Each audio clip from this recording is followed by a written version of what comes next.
Hello, where curiosity gets cozy, and the long story of our planet unfolds at a pace gentle enough to keep you company as you wind down. Tonight we'll take a journey not into the far reaches of physics or the mysteries of time, but into something a little closer to home. The home itself, really, because we're going to explore what Earth was like during the Cenozoic, the age that began after the dinosaurs left the stage and continues right up to the moment you're sitting in now. It's a story stretching across more than 66 million years. A story of mammals stepping out from the shadows, forests stretching across continents, oceans changing their chemistry and currents, and climates swinging from greenhouse warmth to icy breath. And tucked inside that story is also the slow rise of us humans who only appeared at the very tail end but carry the whole age in our bones. Before we sink into this journey, I'd like to ask you something simple. Where are you listening from tonight? And what's the world like around you right now? Maybe you're curled up with a blanket in the late evening, maybe you're traveling somewhere, or maybe it's the early morning and you're using this as a quiet start before the day begins. It's funny, isn't it, to think that wherever you are, the ground beneath you carries traces of the Cenozoic, whether it's in the form of rocks laid down by ancient seas or fossils of animals that once roamed the land. The age we're about to wander through is still under your feet and overhead in the air you breathe. And just like always, if you find this kind of gentle exploration soothing or helpful, I'd be grateful if you liked the video and maybe subscribed. It helps more people stumble into this little corner of calm science and join us on these long journeys. Now, let's begin. The Cenozoic opens with silence. Not complete silence, of course, but a quiet after the storm. A hush after one of the most dramatic events in Earth's history. A massive asteroid struck the planet near what is now the Yucatan Peninsula about 66 million years ago, and with it, the Cretaceous ended. The giant reptiles that had ruled the land, sea, and sky for so long were suddenly gone, along with countless other creatures. What followed wasn't a reset exactly, but it was a chance for the survivors, mostly small and often overlooked, to step into a world newly cleared of competitors. That new chapter is what we call the Cenozoic, often nicknamed the Age of Mammals. Though in truth, it's also the age of birds, the age of flowering plants, and in many ways the age of change.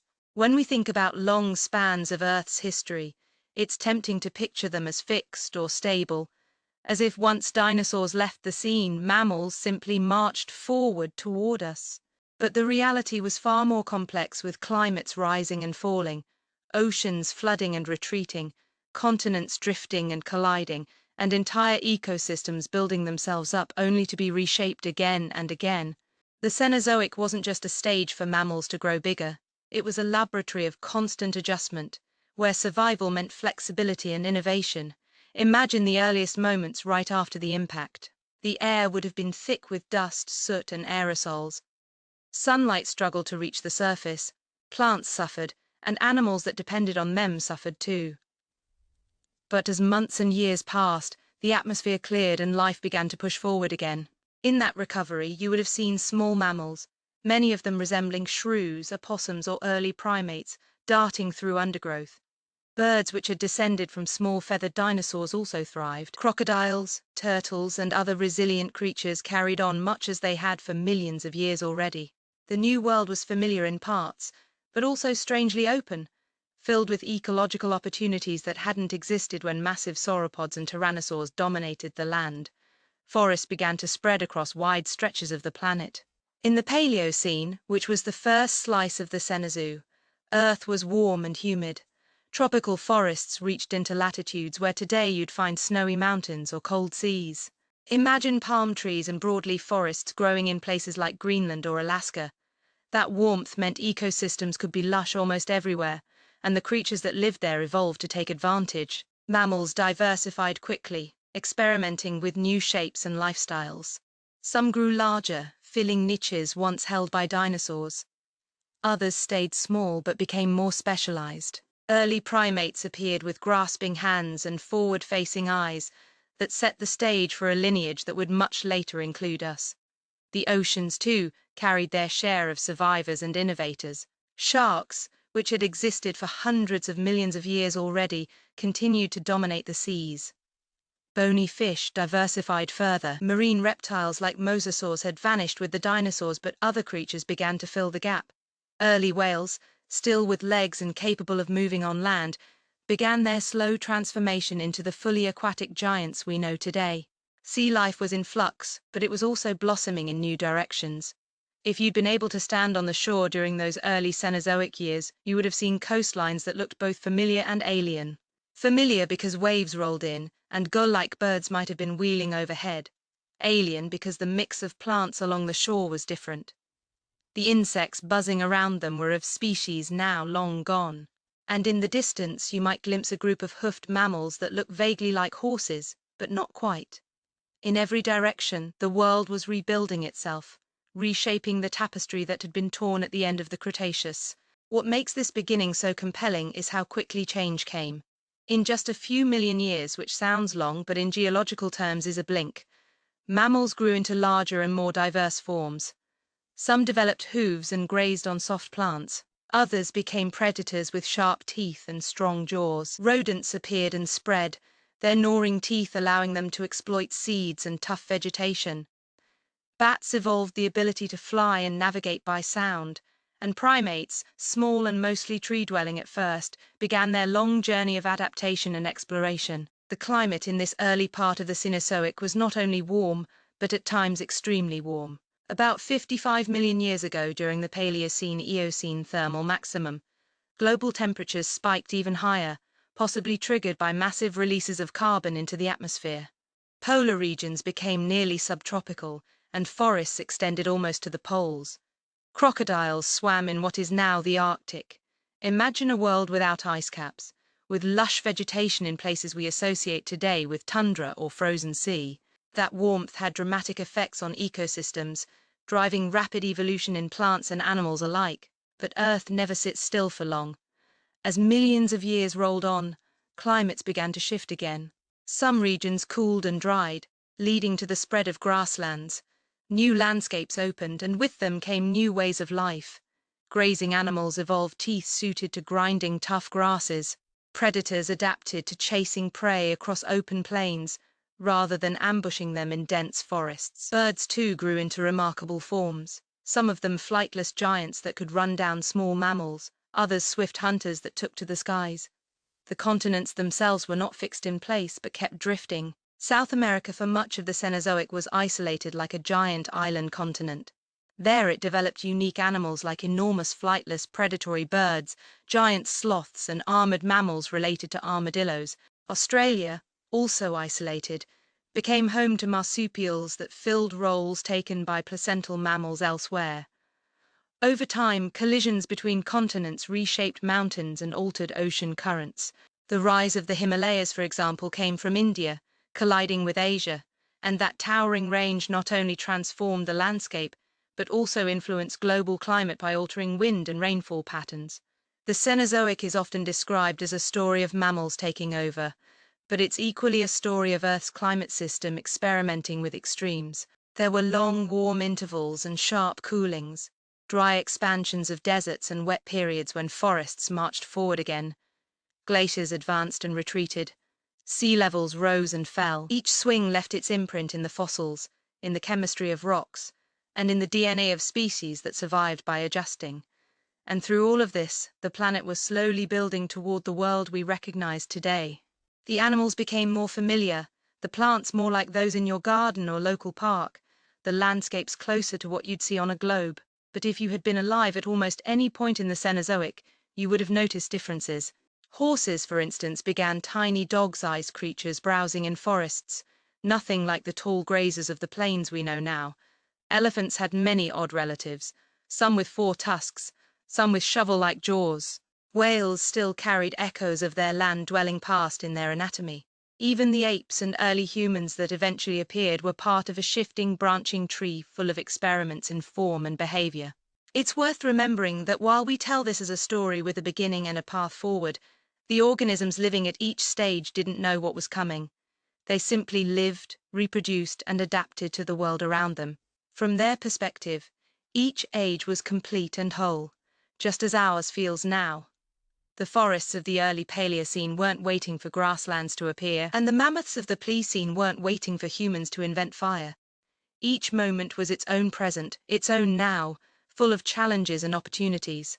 That's the welcome to the Cenozoic, a long breath after catastrophe, a planet reshaping itself, a cast of survivors testing new roles. And from here, we'll move deeper into the details. Through the lush forests that once covered the world, the strange mammals that roamed them, the oceans that harbored creatures halfway between land and sea, the climates that shifted from sweltering warmth to icy grip, and finally to the arrival of humans who found themselves in a world already transformed by millions of years of change. When we left off, Earth had just opened the Cenozoic with a kind of quiet resilience, life returning after the extraordinary chaos of the asteroid impact. To step into the earliest part of this age, the Paleocene, is to imagine a world both devastated and full of possibility. The dinosaurs that had thundered across the land for more than 100 million years were gone, except for the winged lineage that lived on as birds. Their absence left behind empty ecological spaces, niches in forests, rivers, oceans, and skies that had once been tightly filled. The survivors, many of them small and unassuming, now had room to spread, change, and invent new forms of life. The Paleocene began around 66 million years ago and lasted until about 56 million years ago, which sounds like an unimaginably long stretch. But in the history of the planet, it was just the opening act of the Cenozoic. Picture a globe without polar ice caps, where warmth reached far toward the poles and where lush forests covered much of the land. Even places that are cold and inhospitable today were at that time wrapped in vegetation. In Greenland and Alaska, for instance, forests of broadleaf trees and conifers flourished. The air was thicker with carbon dioxide than it is now, and the greenhouse climate gave the world a deep, humid warmth. On land, the survivors of the extinction included crocodiles, turtles, amphibians, and especially mammals. For more than 100 million years, mammals had mostly lived in the shadows of dinosaurs, literally and figuratively. They had been small, often nocturnal, feeding on insects, seeds, or plants, and they rarely grew larger than a badger. After the extinction, with predators and competitors gone, those same mammals began to spread into new forms. They didn't instantly become giant elephants or bison. At first, they remained relatively modest in size, but in just a few million years, some grew larger than anything mammalian before them. One of the earliest groups to take advantage were the multituberculates, an order of mammals that had actually coexisted with dinosaurs for tens of millions of years. They had gnawing teeth similar to rodents, though they weren't rodents themselves. And during the Paleocene, they thrived, filling roles that range from squirrel-like tree dwellers to beaver-like swimmers.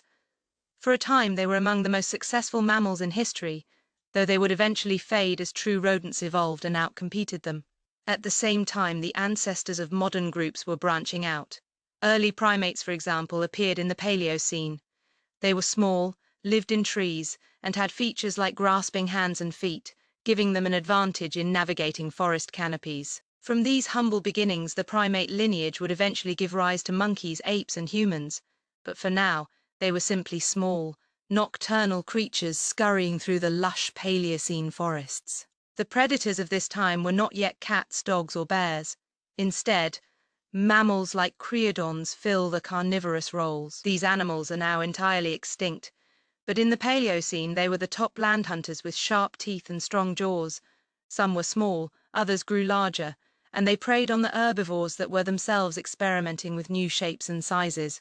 Perhaps the strangest-looking mammals of the Paleocene were the pantodons. They were among the first truly large mammals, some reaching the size of modern-day tapirs or small rhinos. They looked ungainly with heavy bodies and blunt teeth suited for chewing plants. And though they weren't especially fast or graceful, they represented one of the first attempts by mammals to occupy the large herbivore niche that dinosaurs had once dominated. The plant world of the Paleocene was equally important. Flowering plants which had appeared back in the Cretaceous now spread more widely. Dense forests covered much of the land, and palms, magnolia, and many other broadleaf plants thrived in the warmth. Without polar ice, sea levels were higher. Coastlines extended far inland, and shallow seas created habitats where mangrove-like forests and rich swamps developed. These swamps in time would produce the coal deposits that we mine today. Insects, always quick to adapt, diversified right alongside the plants. Beetles, butterflies, and ants became more varied and numerous, forming the buzzing background of Paleocene forests. Some of the insects you would recognize instantly if you could step into that world, while others would look strange, their lineages long gone by now. Together they played the same role they do today, pollinating flowers, decomposing plant material, and forming a base for food chains that fed reptiles, birds, and mammals. The oceans of the Paleocene were as dynamic as the land. The great marine reptiles that had dominated during the age of dinosaurs were gone, leaving the seas open for new rulers. Sharks continued to thrive and bony fish diversified. But perhaps the most remarkable story in the oceans was the slow beginning of the whale lineage. Early ancestors of whales still had legs and could walk on land, but they were beginning to spend more and more time in the water. Over millions of years they would adapt fully to life at sea, eventually becoming the enormous cetaceans we know today. Birds, too, seized their opportunity.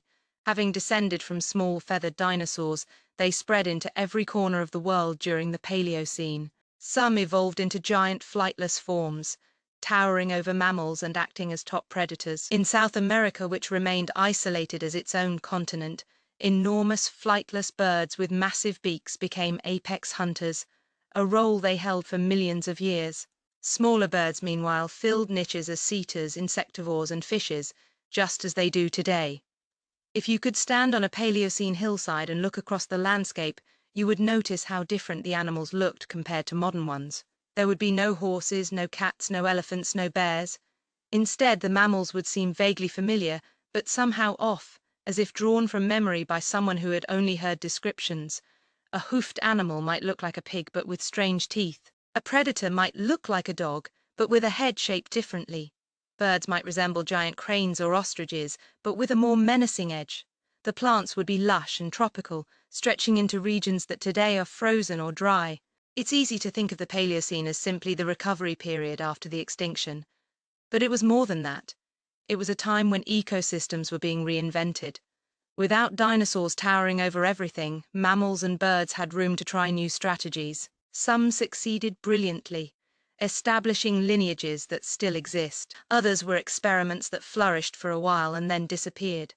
The tapestry of life was being rewoven, and it looked strikingly different from what had come before. The climate played a crucial role in shaping this age. The Paleocene was warm overall, but there were variations, periods of cooling and warming, that pushed ecosystems to adjust. Toward the end of the Paleocene, global temperatures began to rise sharply, leading into the event known as the Paleocene-Eocene thermal maximum. This brief but intense warming reshaped the world dramatically, and we'll move into that in time. But even before it hit, the stage was already set for major change. The continents during the Paleocene were not in the positions we know them today. North America and Europe were closer together with land connections that allowed animals to move between them. India was drifting toward Asia, a collision that would eventually give rise to the Himalayas. South America remained isolated, evolving its unique fauna. Australia was beginning to pull away from Antarctica, a separation that would later open ocean currents and alter global climate. The geography of the world was shifting, and with it came new habitats and challenges for life. Think for a moment about what it must have been like for the first large mammals to wander across this landscape. For tens of millions of years, their ancestors had stayed small, overshadowed by massive dinosaurs. Now, with those giants gone, they had space to grow, to try new diets, new body plans, new behaviors. A panodon chewing leaves in a warm forest might not have realized it, but it was part of a revolution, one that would eventually lead to elephants, rhinos, and bison. A small primate climbing through branches might not have known it, but it was laying the groundwork for an entirely new kind of intelligence. This was the dawn after darkness, the first breath of the Cenozoic after catastrophe. It was a time of experimentation, recovery, and new beginnings. The earth was warm, lush, and strange, filled with animals that would look oddly unfamiliar to us today, but that carried the seeds of the future. As the Paleocene rolled on and gave way to the Eocene, the planet would grow even warmer, the forests would spread even farther, and life would take bold new steps. But here in the early Cenozoic, the world was still finding its balance, still discovering what life could be without the dinosaurs in charge. The earlier stretch of the Cenozoic carried with it the strange hush that follows disaster. a planet adjusting to loss and beginning to rebuild. Out of that rebuilding came one of the most significant shifts in Earth's history, the slow but steady rise of mammals into the spotlight. For so long they had been small, inconspicuous, living in the long shadow of dinosaurs. They darted at night, crept in burrows and clung to survival with little chance of claiming dominance. But when the asteroid cleared the skies and emptied the land of its great reptiles, those overlooked creatures stepped into a world suddenly wide open. What unfolded next was the birth of the age of mammals. To understand why this shift was so profound, you have to imagine the contrast. Before the extinction, ecosystems were arranged around massive herbivorous dinosaurs, eating entire forests worth of vegetation, and even larger predators hunting them. Mammals in that world were background players, rarely exceeding the size of a raccoon, most closer to a mouse. They had adapted to be survivors in the margins, sharp teeth to gnaw insects, strong senses to avoid being stepped on or eaten, quick reproduction to offset constant danger. They were clever in their own way, but never expansive. The stage was full, and they had no room to expand. After the extinction, the stage was empty in a way it had not been for over 100 million years. The big reptiles were gone. The skies had cleared and the earth had warmth and food to spare. For mammals, this was the opportunity of a geological lifetime. In the Paleocene, and especially the Eocene that followed, they began to radiate into forms that seemed almost experimental, as if evolution had opened its workshop and started trying every possible design. Some mammals grew larger quickly, filling niches left vacant by dinosaurs. Pantodons lumbered through forests like early prototypes of rhinos or hippos, heavy-bodied, slow but persistent. Other groups branched into smaller herbivores, gnawing on leaves and seeds, sprouting new kinds of teeth, suited to chewing different plants. What is striking is how fast these changes happened on the geological timescale. Within a few million years of the extinction, ecosystems already looked different, mammal-heavy rather than reptile-heavy, with birds soaring overhead as the most visible reminders of the dinosaur age. Predators evolved too. Creodons became the leading carnivores, a lineage now entirely extinct, but once fearsome. They had powerful jaws and teeth designed for slicing flesh, hunting the early herbivores of the Cenozoic. Their dominance lasted for tens of millions of years before true carnivores, the ancestors of cats and dogs, eventually overtook them. For that stretch of time, though, creodonts were the apex hunters, shaping how other mammals evolved to escape, defend, or outsmart them. It wasn't just on land that mammals expanded. In the water, an entirely new chapter began. The ancestors of whales were land-dwelling animals, small hoofed creatures related to deer and hippos. During the early Cenozoic, some of them began spending more time in rivers and coastal shallows hunting fish. Slowly, over millions of years, their bodies changed. Their legs shortened, their tails grew stronger, their nostrils shifted upward, their hearing adapted to water. By the Eocene, they had become fully aquatic, the earliest whales, still bearing tiny hind legs, but already sleek and powerful swimmers.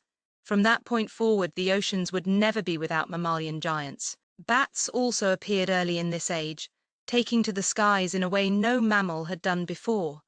Their wings were stretched hands, delicate and light, and they developed echolocation to hunt insects at night. With birds filling the daytime skies, bats claimed the night air, and they have held it ever since. That combination of whales in the oceans and bats in the skies shows how flexible mammals were in exploring every available space. Where reptiles had once ruled land, sea, and air, now mammals began to claim each domain. Another important group, the primates, emerged in these early epochs. At first, they were tiny tree-dwelling creatures with grasping hands and feet, good balance and forward-facing eyes. They weren't yet monkeys or apes, but they carried the foundation for both. Living in dense forests, they hunted insects, ate fruit, and moved through the canopy with agility. Over time, their brains began to grow slightly larger relative to body size, their social structures more complex. It was a small step in the Paleocene and Eocene, but in hindsight it was one of the most important. That lineage would eventually produce us. But for tens of millions of years, primates were just another group of small mammals among many, not yet special, simply surviving and adjusting as the forest shifted around them. The forests themselves shaped much of this story. In the early Cenozoic, Earth was warmer than it is now, and forests spread far beyond their current ranges. Lush vegetation stretched toward the poles. Tropical and subtropical trees flourished in areas now cold and barren. That greenery provided food and shelter for mammals to expand. Many early mammals were arboreal or semi-arboreal, living in the trees or at least depending on them for food. As climates shifted later, grasslands would open and new kinds of mammals would evolve to run across them. But at first, it was the forest that cradled mammalian diversity. One of the most striking moments came about 55 million years ago during the Paleocene thermal maximum. Temperatures spiked, possibly triggered by enormous releases of carbon dioxide and methane. In this hot house world, tropical conditions extended nearly to the poles. Crocodiles swam in the Arctic. Palms and rainforests grew in places that now see snow. For mammals, the warmth meant rapid evolution. Many groups spread into new regions, their fossils suddenly appearing far outside the ranges they had occupied before. Small primates, early horses no bigger than a fox, and rodent-like mammals spread widely during this warm period. It was an evolutionary burst, a chance for mammals to diversify on a global scale. That diversification was not just about size or shape, but also behavior. Mammals began to specialize in diets in ways that had not been possible before. Some evolved grinding murs suited for tough leaves, others sharpened their teeth for cutting meat. Some became omnivores, flexible and adaptable. The variety of feeding strategies mirrored the variety of plants and prey that the warming climate supported. Insects were abundant, seeds plentiful, and fruits widespread, giving small mammals especially an abundance of food to exploit. This age also marked the beginning of social complexity in some mammals. Hearing behavior emerged in certain herbivores. Group hunting appeared in some predators, and parental care became increasingly elaborate. While reptiles often laid eggs and moved on, many mammals invested heavily in their young, nursing them, protecting them, and teaching them. That investment meant fewer offspring at a time, but higher chances of survival. It's part of what made mammals resilient, able to weather environmental changes that might have been more devastating for creatures that relied only on sheer numbers. The landscapes of the Cenozoic kept reshaping themselves, and mammals adapted in response. As continents drifted, mountains rose and oceans shifted. New climates and habitats appeared. India continued its collision with Asia, raising the Himalayas, a process that changed global weather patterns. South America remained isolated for tens of millions of years, mammals evolving along unique paths, producing enormous sloths, armadillo-like giants, and fierce predatory birds. Australia, too, followed its own course, dominated by marsupials instead of placental mammals, giving rise to kangaroo ancestors, wombats, and marsupial predators that had no equivalents elsewhere. Each continent became its own experiment in what mammals could become. The age of mammals wasn't a single event, but a rolling process, a long chain of opportunities and adaptations. For tens of millions of years after the extinction, mammals expanded in number, in size, in form, and in intelligence. They filled the ecological canvas that had been wiped blank and painted it with endless variation. Some of those early experiments vanished, leaving no descendants. Others thrived and became the ancestors of familiar animals we know today. Horses, elephants, whales, primates, rodents, carnivores, all of them trace their story back to this burst of creativity in the Cenozoic. It's tempting to picture this as inevitable, as though mammals were always destined to inherit the earth once the dinosaurs were gone. But it wasn't inevitable at all. It was a product of chance and resilience. The asteroid could have struck in a way that left dinosaurs in control, or mammals could have perished along with them, but they survived. And in surviving, they found themselves holding the keys to a world ready to be rebuilt. The age of mammals was born not because mammals were waiting for their turn, but because survival and opportunity happened to line up. As the Eocene moved forward, mammals continued their expansion, shaping ecosystems that looked more and more like modern ones. By then, some predators resembled early cats, some herbivores resembled tapirs or deer, some primates began to resemble monkeys. The world was still strange by modern standards, but it was recognizable in ways the Mesozoic had not been. The age of mammals had truly taken hold, and life on Earth was forever changed. As mammals were beginning to find their stride in this new age, the world around them was wrapped in green. The Cenozoic, especially in its earlier chapters, was not just the story of animals rising, but of forests stretching across nearly every corner of the planet. If you picture Earth during the Paleocene and Iuine, what you should imagine first is trees, endless expanses of broad leaves and tangled branches, canopies that shut out much of the sky, swamps thick with vegetation, vines crawling across every surface, and forests that reached far beyond where they do today. These were not pockets of greenery, but sprawling ecosystems that defined the land, shaping the lives of every creature that lived within them. The warmth of the planet played a huge role.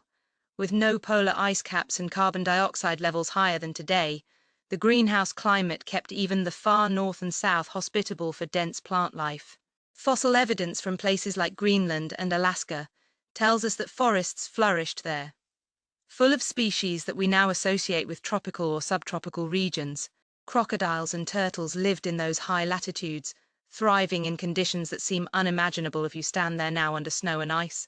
That warmth created a planet where forests could reach across nearly all latitudes, wrapping Earth in a green cloak. Imagine walking through such a forest.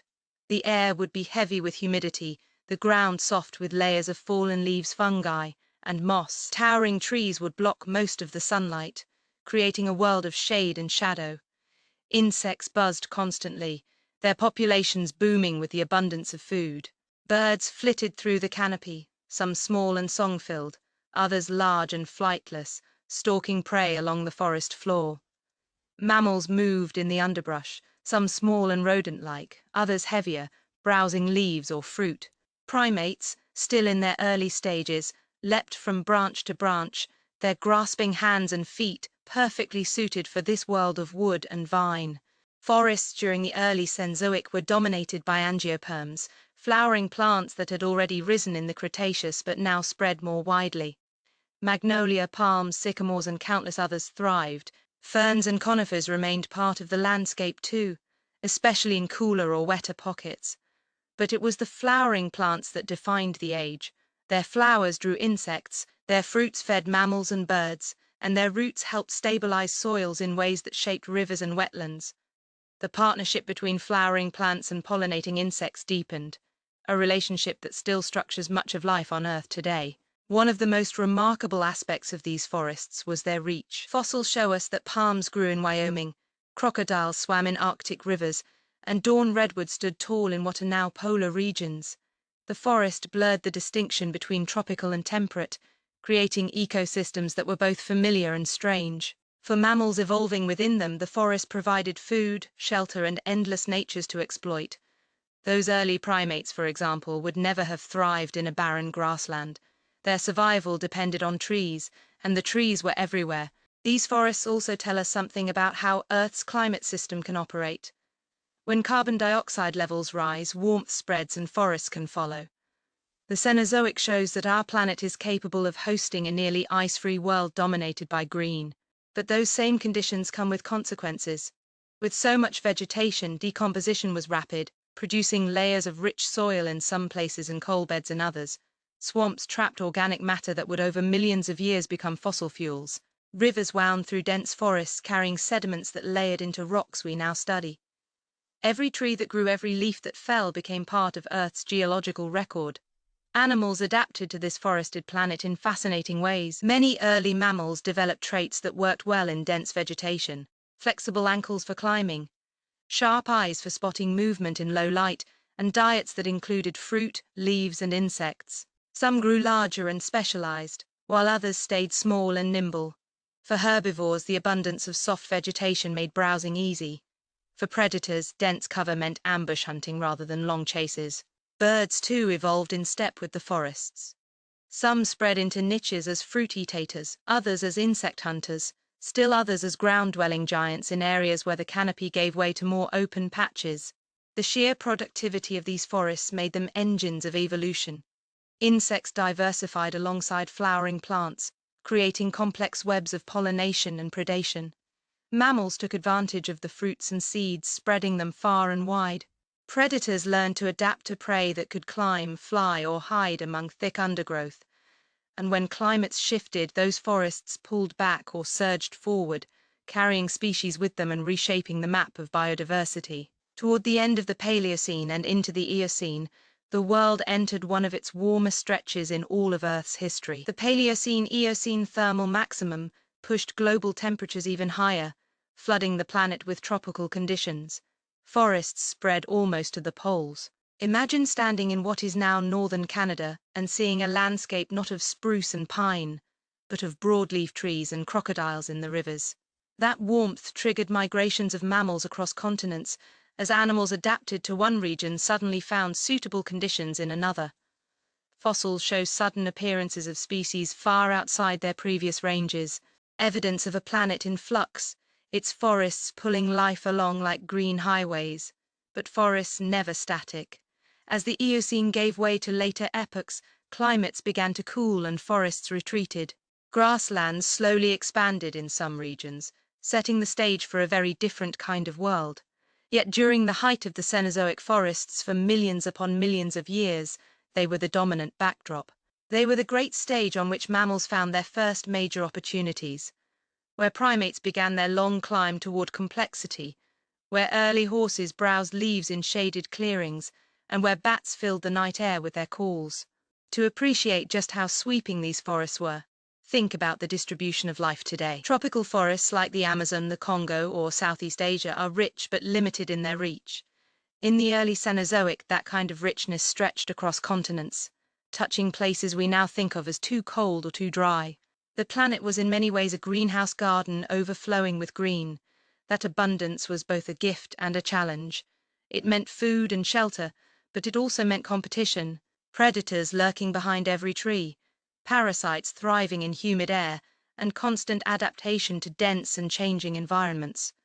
Fossils of plants from this time give us an extraordinary window into these ecosystems. Leaf impressions, fossilized pollen, and petrified wood all tell the story of forests that look familiar yet slightly off.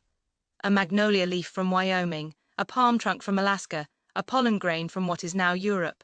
Each piece is a reminder that the world once looked very different, and when paired with the fossils of animals found nearby, they sketch a picture of entire ecosystems that stretch beyond anything we know now.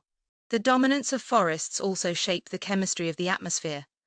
Plants pulled in carbon dioxide, releasing oxygen, helping to regulate the balance of gases in the air. The interplay between forests and climate was constant. When forests expanded, they drew down carbon, cooling the planet slightly. When climates warmed and forests spread even more, they locked carbon into soils and swamps. That feedback loop created both stability and bursts of change, contributing to the swings of temperature and environment that define the Cenozoic. What stands out in this age of forest is how interconnected everything was. The plants shaped the animals shaped the plants, and the climate steered them both. A small mammal gnawing on fruit wasn't just feeding itself, it was carrying seeds that would sprout into new trees miles away. A bird pecking at insects was not just surviving, it was keeping those insects in check so that the leaves of the forest could continue to grow. A primate leaping through branches was not just navigating its world, it was practicing the skills that would one day lead to complex societies and intelligence. The forest of the early Cenozoic were not merely scenery, they were the very framework of life. They cradled the rise of mammals, gave shape to ecosystems, and set the stage for the next transformations to come. As climates cooled and grasslands spread, as mountains rose and oceans shifted, the forests would recede from their global dominance. But for millions of years they held sway, covering the world in green, humming with insects, echoing with bird calls, and rustling with the movement of mammals, just beginning to discover what they could become. When the asteroid struck and the dust began to settle, the survivors on land didn't look like future rulers of the planet. They were small, many no bigger than rats or rabbits, darting through the undergrowth, hiding from predators and feeding on insects, seeds, and whatever scraps of vegetation remained. These creatures didn't seem destined for greatness, yet from their fragile lineages would eventually come elephants, horses, whales, apes, and countless other giants. The Cenozoic, more than anything else, is a story of strange survivors who grew, changed, and sometimes reached extraordinary sizes. From tiny borrowers to massive beasts that would make you stop in your tracks if you saw them today, this age was full of surprises. At first, size was still modest. In the Paleocene, the mammals that rose up in the wake of the dinosaurs tended to stay small to medium, rarely exceeding the size of a modern dog. But even in that early stage, some were beginning to push the limits. Pantodons, for example, were among the first to grow truly large. Clumsy look with heavy bodies and blunt teeth, they browsed on soft vegetation and may have reached weights comparable to small rhinos. For an animal that had only recently emerged from a world dominated by mouse-sized mammals, that was a dramatic leap. Pantodons looked awkward, perhaps even ungainly, but they represented an early experiment in being big. There were others, too, that began to carve out unusual forms. Multituberculates, one of the most successful mammal groups of the time, developed gnawing teeth that allowed them to eat a wide variety of foods. They weren't giants, but their adaptability let them spread everywhere. They were the rodents before rodents, small but resilient, and their success lasted for tens of millions of years before true rodents eventually replaced them. It's easy to forget creatures like these because they didn't leave descendants. But in their time, they were some of the most abundant mammals on Earth. Predators in the early Cenozoic weren't cats or dogs, but creodonts. These carnivorous mammals, now entirely extinct, looked vaguely like wolves or hyenas, but belonged to their own lineage. Some were small, scurrying hunters of insects and small prey, while others grew larger, stalking herbivores through dense forests. They held the role of topland predators for much of the Paleocene and Eocene. Though their time eventually ended, replaced by the ancestors of today's carnivores, they show how flexible mammalian evolution was in exploring new ecological spaces. One of the most fascinating groups of survivors were the primates. In the Paleocene and early Eocene, they were tiny tree-dwelling creatures no larger than squirrels. They had grasping hands and feet, sharp vision, and a lifestyle suited to forest canopies. From those small beginnings came monkeys, apes, and eventually humans. But for tens of millions of years, they were simply one of many small mammal groups scrambling through the branches. If you saw them then, you wouldn't have recognized their connection to us. They were just another group of survivors holding on and adapting to a forested world. The oceans had their own stories of survival and transformation. The extinction had wiped out marine reptiles like mosasaurs and plesiosaurs, but mammals began to fill the gap. Early whale ancestors called archaeocetes started as four-legged land-dwelling creatures that ventured into rivers and shallow seas. Over time, they became more aquatic, their bodies elongating, their limbs shrinking, their nostrils sliding upward toward the top of the head. Within the Eocene, whales had become fully marine, powerful swimmers that hunted fish and squid. Some grew enormous, and for the first time in Earth's history, the oceans had mammalian giants.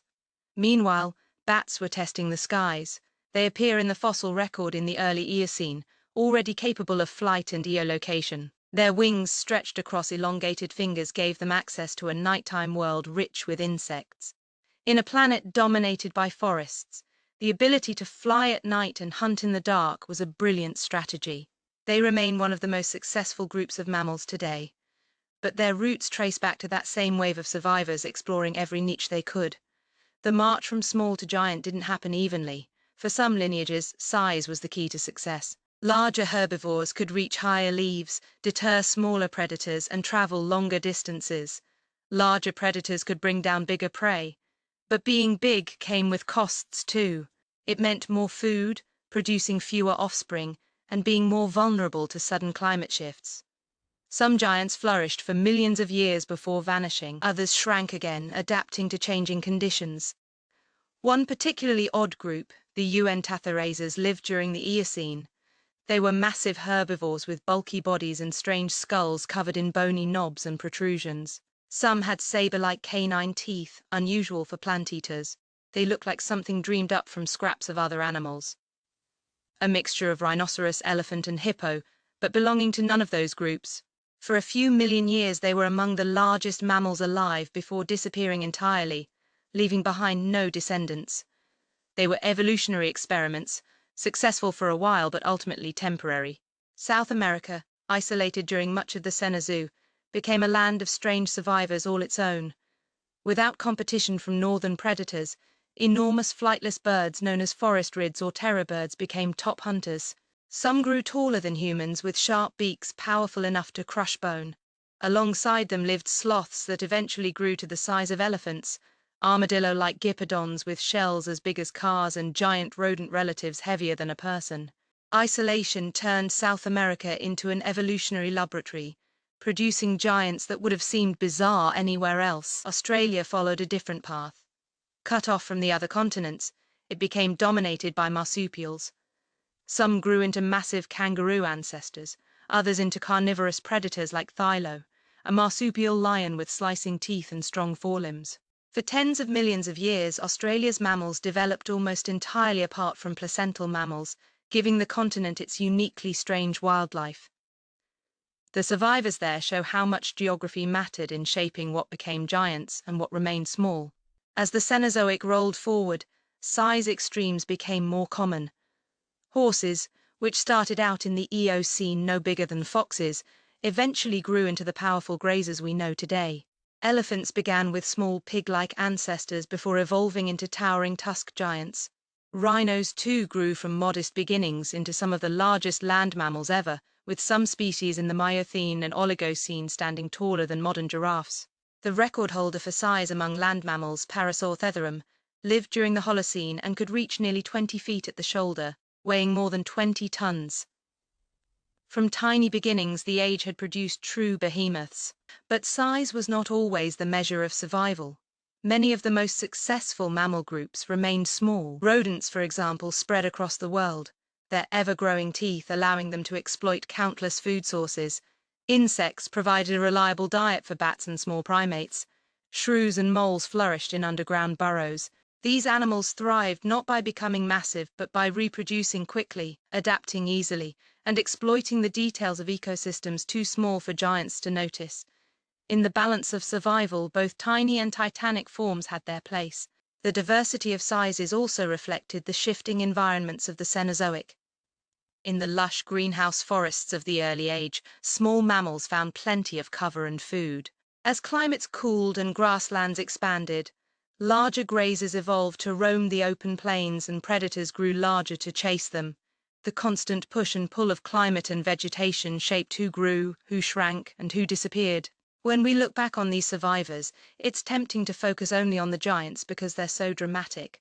A sloth the size of an elephant, a bird taller than a person, a rhino that could tower over a bus. These images are striking, but the true story of survival includes the small creatures as well. The ones that stayed hidden, reproduced quickly, and slipped through the cracks of extinction after extinction. Without them, there would be no forests buzzing with life, no predators to shape ecosystems, no lineage that would eventually become us. From the beginning of the Cenozoic to now, mammals have stretched themselves into every possible size, from bats that weigh less than a coin to whales that outweigh any dinosaur. That spectrum is the mark of a group that not only survived but thrived, using every trick evolution could offer. The giants may catch our imagination, but the tiniest survivors are just as important. Together, they made the Cenozoic a time when life reinvented itself in forms that were both strange and familiar, fragile and mighty, tiny and titanic. The oceans of the Enzoic were as full of transformation as the land. When the asteroid struck at the end of the Cretaceous, the seas lost their great reptilian rulers. Mosasaurs, plesiosaurs, and many other marine reptiles disappeared almost overnight. The extinction also wiped out countless species of ammonites, marine invertebrates that had filled the oceans for hundreds of millions of years. It might have seemed at first like the oceans were emptier, quieter, a world in retreat. But just as on land, the survivors wasted no time in reshaping the stage, and what rose from the aftermath was a new cast of characters, including one of the most remarkable stories in the history of life: the transformation of land mammals into whales. The early Cenozoic seas were dominated by fish and sharks, which quickly recovered and diversified after the extinction. Sharks had already survived several mass extinctions, and their resilience once again proved unmatched. With less competition from large marine reptiles, they spread into new niches. Fossil records show that many modern shark groups trace their origins back to the Paleocene and Eocene. Rays and skates also flourished, filling the shallow seas with their graceful gliding forms. Bony fish diversified further, becoming the backbone of marine ecosystems. But the story that truly stands out begins not in the ocean itself, but on land.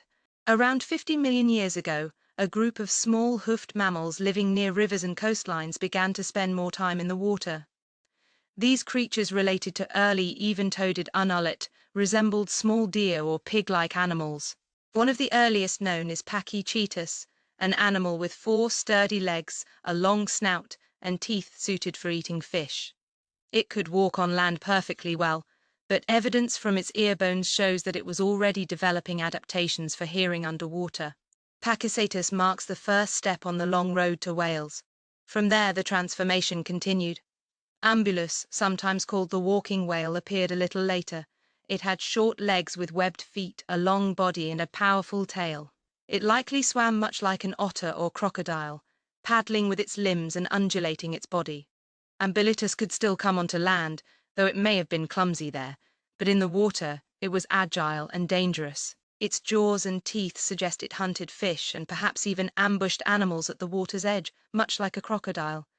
With Ambulitus, the whale lineage had clearly committed to an aquatic lifestyle, though it had not yet abandoned the land entirely. Over millions of years, these early whales became more aquatic. Rhodhulitus, for instance, had shorter limbs and more streamlined bodies than its predecessors. Its pelvis was reduced, making it less capable of supporting itself on land. It swam with powerful strokes of its tail and could dive more effectively. Basilosaurus, a later form, was a true marine giant. Stretching up to 60 feet long, it looked more like a sea serpent than a modern whale, with an elongated body and small hind limbs reduced almost to vestigages. Basilosaurus could not walk on land at all, but it still carried tiny back legs, evolutionary echoes of its terrestrial past. This journey from land dweller to ocean giant is one of the clearest examples of macroevolution. We have a direct record of how natural selection reshaped an entire lineage. Each step left fossils that show transitional features, limbs becoming flippers, nostrils sliding up the skull to form blowholes, ear bones adapting for underwater sound, bodies elongating for efficient swimming. By the late Eocene, whales had fully conquered the oceans.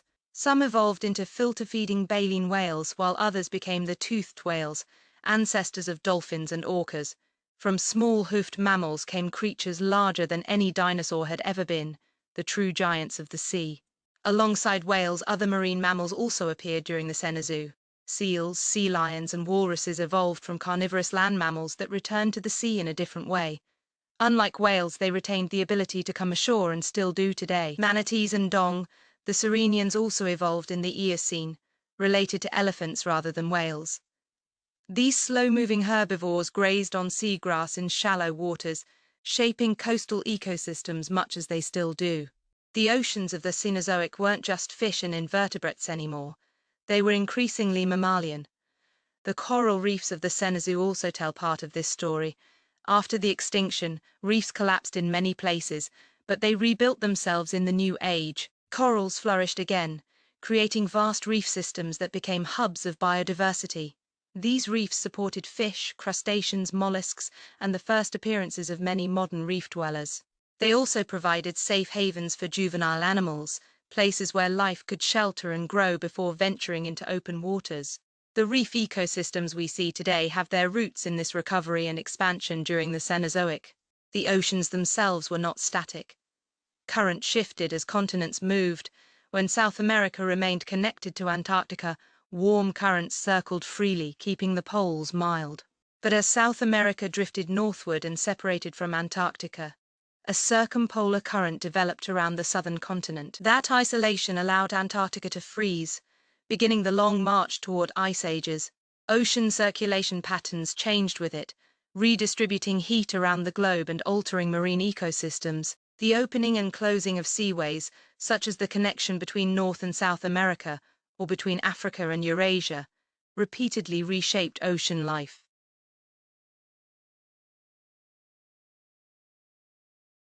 Tiny as they are, plankton form the base of marine food chains. During the Cenozoic, datums and other plankton groups expanded dramatically. Their silica shells contributed to thick deposits on the ocean floor, building the white cliffs and silty sediments we see today. More importantly, they supported the growth of larger marine animals. The evolution of bene whales, for example, was tied to the abundance of plankton and krill, which allowed giants to filter vast quantities of food from the water.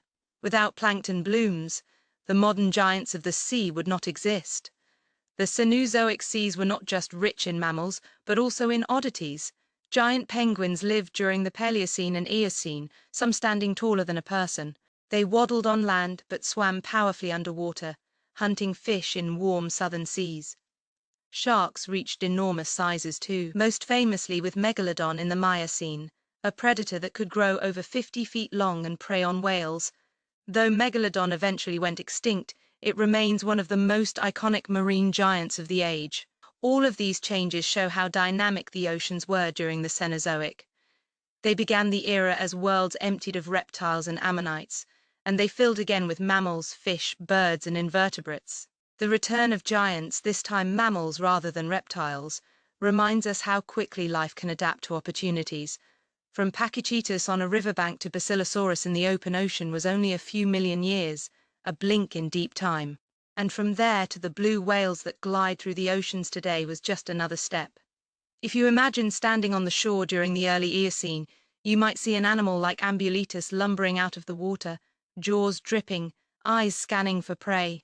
A few million years later, in the same spot, you might watch Basilosaurus slicing through waves, too long and serpentine to look anything like modern whales, but already a master of the seas. And today in those waters you might see a humpback leap, a dolphin pod break the surface, or a manatee graze on seagrass. The continuity is unbroken, the story written in bodies that still carry echoes of walking ancestors. The oceans of the Cenozoic were never just background. They were active players in Earth's history, shaping climate, supporting life, and hosting some of the most extraordinary transformations evolution has ever produced. They remind us that survival doesn't always mean staying the same. Sometimes it means changing completely, leaving behind legs for flippers, air for water, and land for the endless blue of the sea. When you think of Earth today, you picture a planet of contrasts: ice at the poles, deserts near the tropics, temperate forests, grasslands, mountains capped in snow. But in the early Cenozoic, especially during one extraordinary stretch, the world was far more uniform. Instead of the sharp boundaries we know, there was green stretching almost everywhere. Forests crept nearly to the poles. Crocodiles and turtles lived in the high latitudes, and the world felt more like one vast tropical garden than a patchwork of climates. This was the time when Earth turned tropical everywhere. The conditions that made it possible started with the aftermath of the asteroid impact. Greenhouse gases lingered in the atmosphere, and volcanism continued to release carbon dioxide. Without ice at the poles, the oceans absorbed and redistributed heat more evenly across the globe. Sea levels were higher, flooding continental interiors and creating shallow seas that warmed quickly in the sun. The result was a world where warmth reached farther than it does today, and life adapted to thrive in it. By the Eocene, around 56 million years ago, this greenhouse world had reached its peak. Fossils from high-latitude regions tell us that forests of broadleaf trees and palms grew in places like Greenland and Antarctica. Imagine standing in what is now the Arctic Circle and seeing dense forests alive with insects, birds, and small mammals. The long, dark winters would have been challenging, but the warmth allowed vegetation to flourish. Crocodiles swam in polar rivers, evidence of just how mild the climate was. One of the most dramatic events in this tropical phase was the Paleocene-Eocene thermal maximum. About 55 million years ago, global temperatures rose sharply in a geologic instant, likely caused by the release of massive amounts of carbon dioxide and methane. It may have come from volcanic activity, methane hydrates melting from the sea floor, or other sources, but the effect was profound. The planet warmed by several degrees in just a few thousand years, a blink in geological time. With that warming, tropical and subtropical climates pushed farther than ever before. This sudden heat reshaped ecosystems. Mammals responded by spreading across continents. Fossil evidence shows primates, early horses, and other groups appearing suddenly in places they hadn't been before. Their range is expanding with the warmth. For some, this was a golden age of dispersal, a chance to move freely across forests that stretched for thousands of miles. For others, it was a challenge as rising temperatures altered vegetation and water availability. Still, the net effect was a planet buzzing with life, much of it in forms adapted for warm, humid conditions. Forests dominated these landscapes, Thick tropical vegetation created canopies that shaded the ground and offered food for browsers and climbers. Insects flourished, pollinating flowers and recycling organic matter. Birds diversified into countless forms, some filling the role of fruit eaters, others of predators, still others of insect specialists. Mammals clambered through the branches, some no larger than squirrels, others as heavy as it was a world of abundance, though not without its dangers, as predators lurked among the trees and diseases thrived in the humid air. One of the striking features of this tropical world is how it blurred the distinction between regions. Today, latitude determines so much of what grows and lives in a place. But during the height of the Eocene, those distinctions faded. A forest in Wyoming might have had palms, magnolia, and crocodiles, a mix we associate now with equatorial zones. High-latitude regions, while darker in winter, were warm enough to support plants and animals that today would be impossible so far north or south. The tropics, instead of being confined to a belt around the equator, had spilled across much of the planet. Marine life reflected these changes too. Warmer oceans altered currents, spreading tropical conditions into higher latitudes. Coral reefs flourished, extending farther than they do today. Warm water fish lived in places we now think of as temperate or cold seas. Whales, still early in their evolution, swam through balmy waters far outside the equatorial zones. Even plankton, microscopic though they are, responded to the warmth, their population shifting and leaving chemical signatures in sediments that scientists can still measure today. This tropical planet was not without challenges. Warmer climates meant more intense rainfall in some areas, leading to widespread wetlands and swamps. In other places, droughts could strike, stressing plants and animals that relied on steady water. The warmth also limited the development of grasslands, keeping much of the land covered in forests. While this worked well for tree dwellers and browsers, it delayed the rise of grazing mammals that would later dominate open plains. The world was full, lush and green, but also precarious, its balance tied closely to greenhouse conditions that could shift abruptly. Over time, those shifts did come. After the thermal maximum, global temperatures began a slow decline, interrupted by smaller warming events, but trending downward. As climates cooled, forests began to retreat from the poles, giving way to more seasonal ecosystems. Grasslands started to appear, though at first only in limited areas.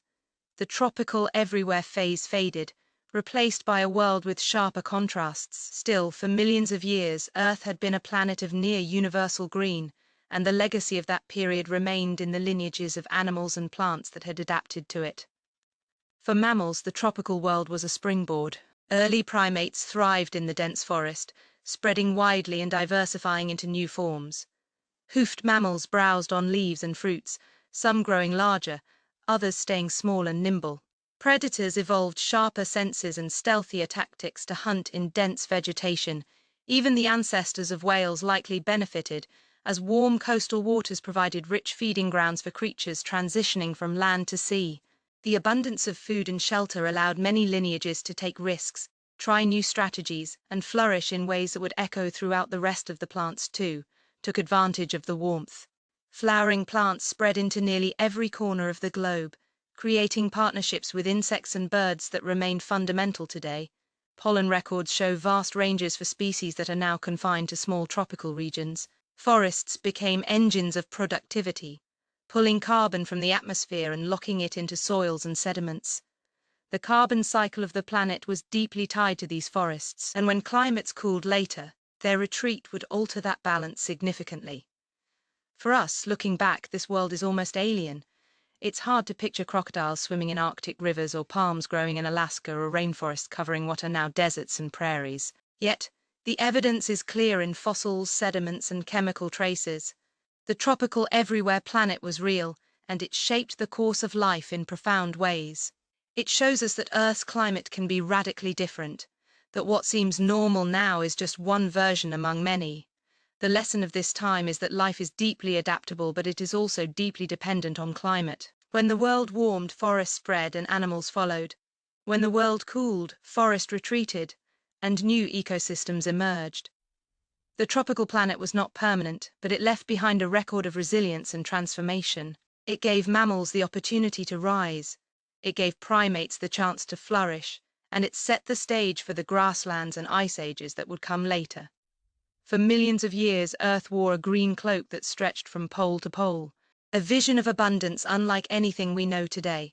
It was the time when the tropics were not confined, when warmth ruled, when forests reigned everywhere. And though that age is gone, the echoes remain in the fossils of crocodiles found far north, in the pollen grains of palms buried deep in sediments, and in the living descendants of mammals that once skewered through those endless canopies. The warmth of the early Cenozoic was already remarkable, but there was one moment when that warmth surged beyond even its usual extremes.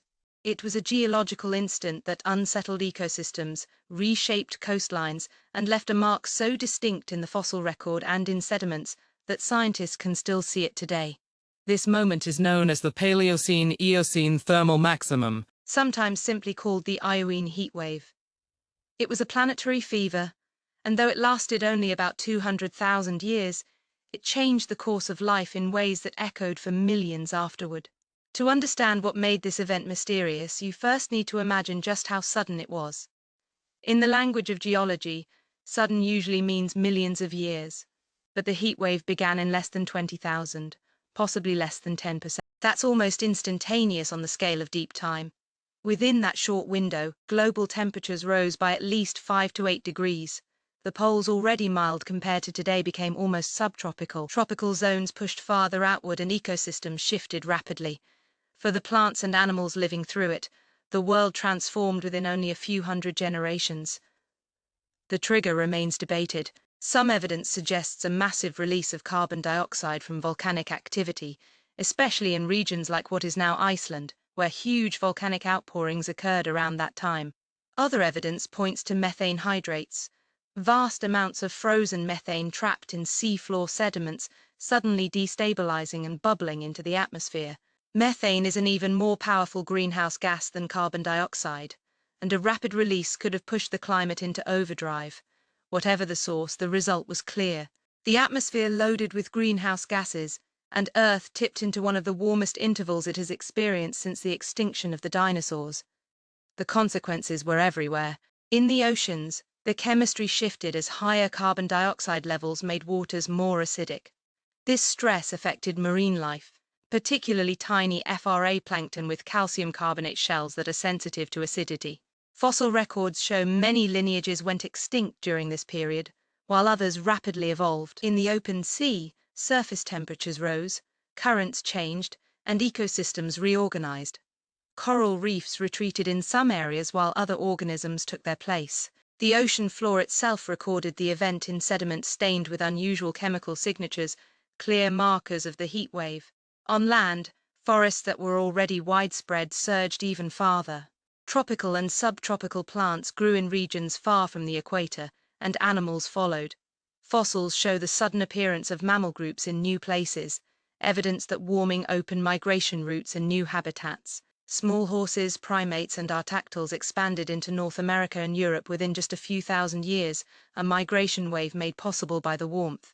The event essentially acted as a launchpad for many mammal lineages that would later dominate the Cenozoic. It's worth imagining what it might have felt like to be an animal in this world. If you were a small primate living in a dense forest, the warmth meant more fruit, more insects, more opportunities to spread into new trees and new territories. If you were a horse ancestor, small and forest-dwelling, the warmth meant ranges extending farther, new landscapes to explore, and less harsh seasonality. If you were an insect, it meant exploding populations in the humid, lush conditions. But not everything thrived. Some species couldn't adapt to the rapid pace of change and they vanished.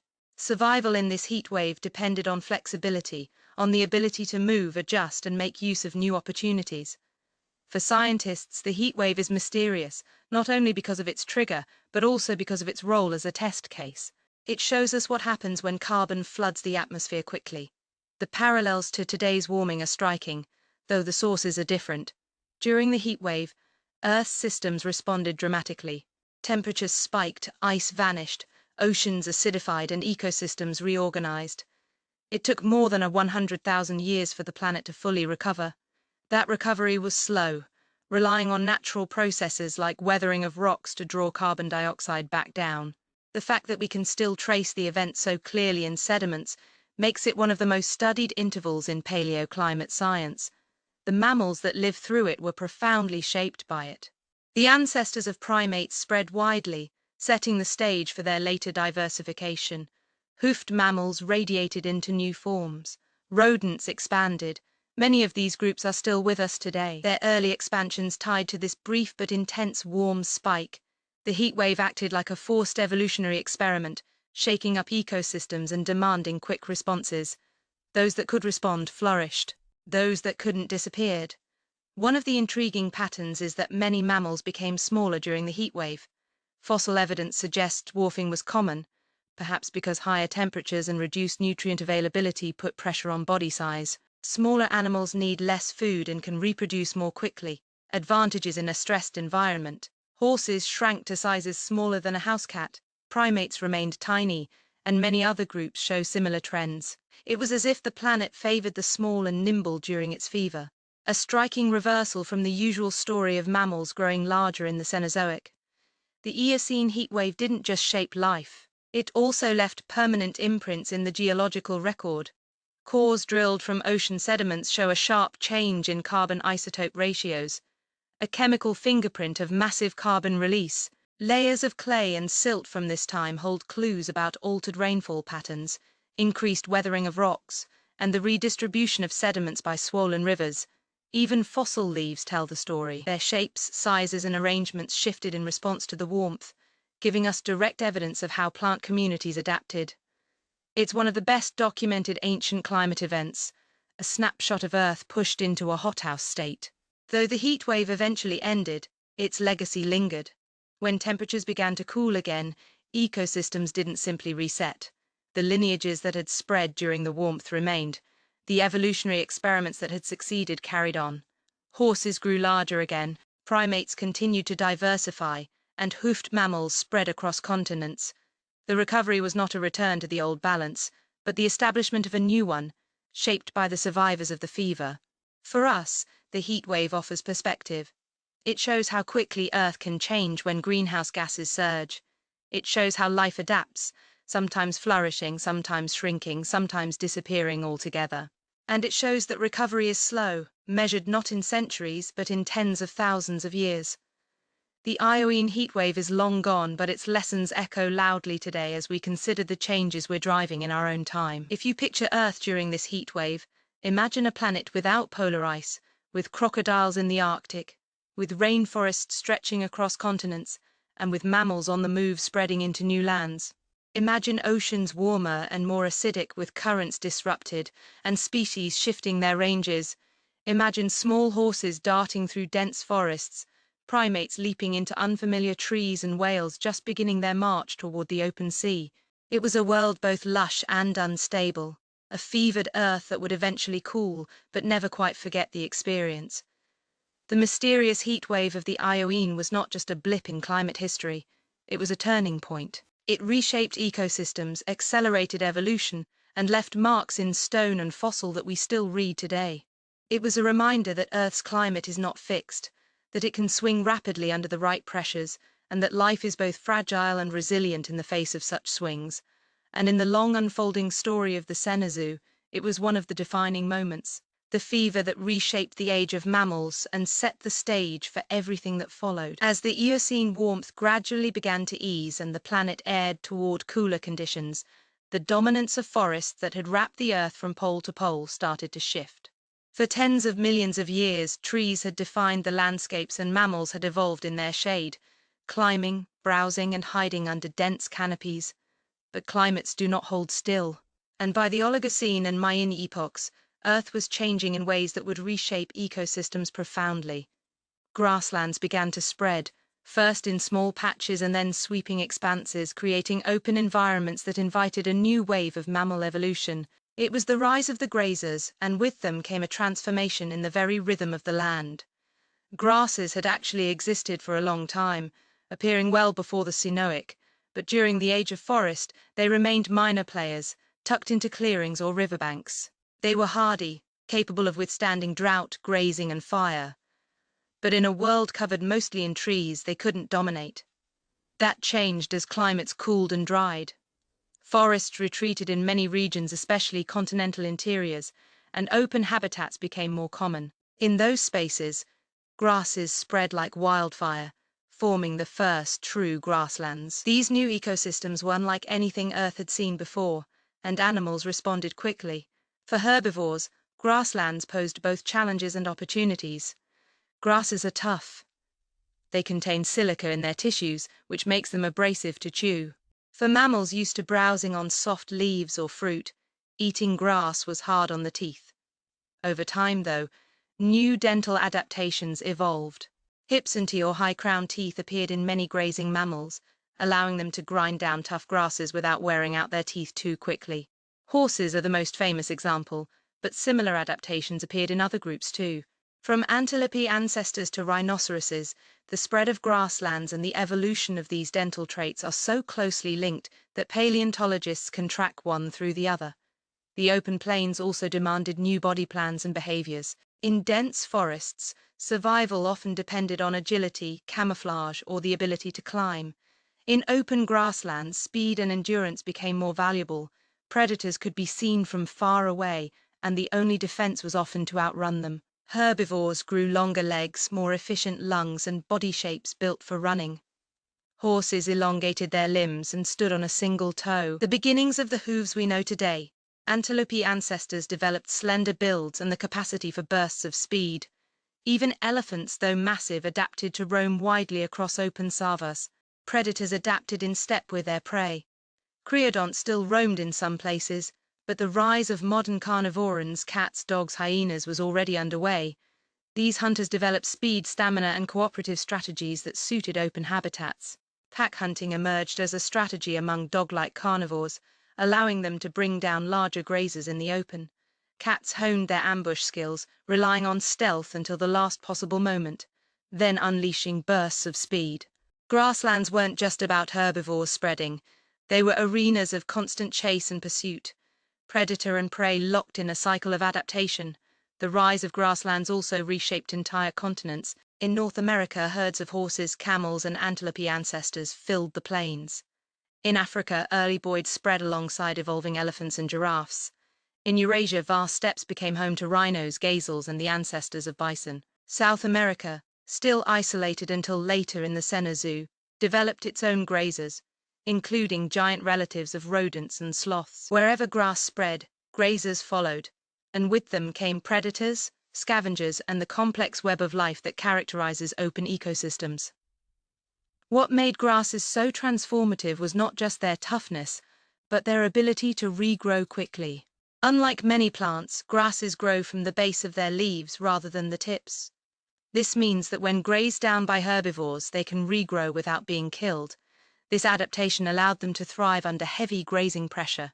Instead of being wiped out by hungry herds, they flourished because of them. The relationship between grasses and grazers became a feedback loop, each supporting the success of the other. Herds of herbivores kept grasslands open by trampling and eating, while grasses fed those herds and regrew again and again. The soils of grasslands also played a role. With deep root systems, grasses stabilized soils and trapped carbon underground. Over time, this contributed to changes in atmospheric carbon dioxide levels, which in turn influenced climate. The expansion of grasslands wasn't just an ecological event, it was part of the planet's geochemical cycle. It helped drive Earth further into cooler, drier conditions, reinforcing the very environments that grasses preferred. In this way, the plants themselves participated in shaping the climate of the Cenozoic. From a distance, these open plains must have looked dramatically different from the lush forest that had come before. Instead of towering canopies and dim understories, there were rolling waves of grass stretching as far as the eye could see. Herds moved across them in seasonal patterns, following rains and fresh growth. Predators watched from ridges or stalked low through the grasses. Birds filled the skies, some scavenging, others preying on insects stirred up by the grazing herds. Insects themselves flourished in these new habitats, from grasshoppers to bee to pollinators, creating a hum of activity that defined the grassland soundscape. The rise of grasslands and grazers also influenced the behavior of mammals in more subtle ways.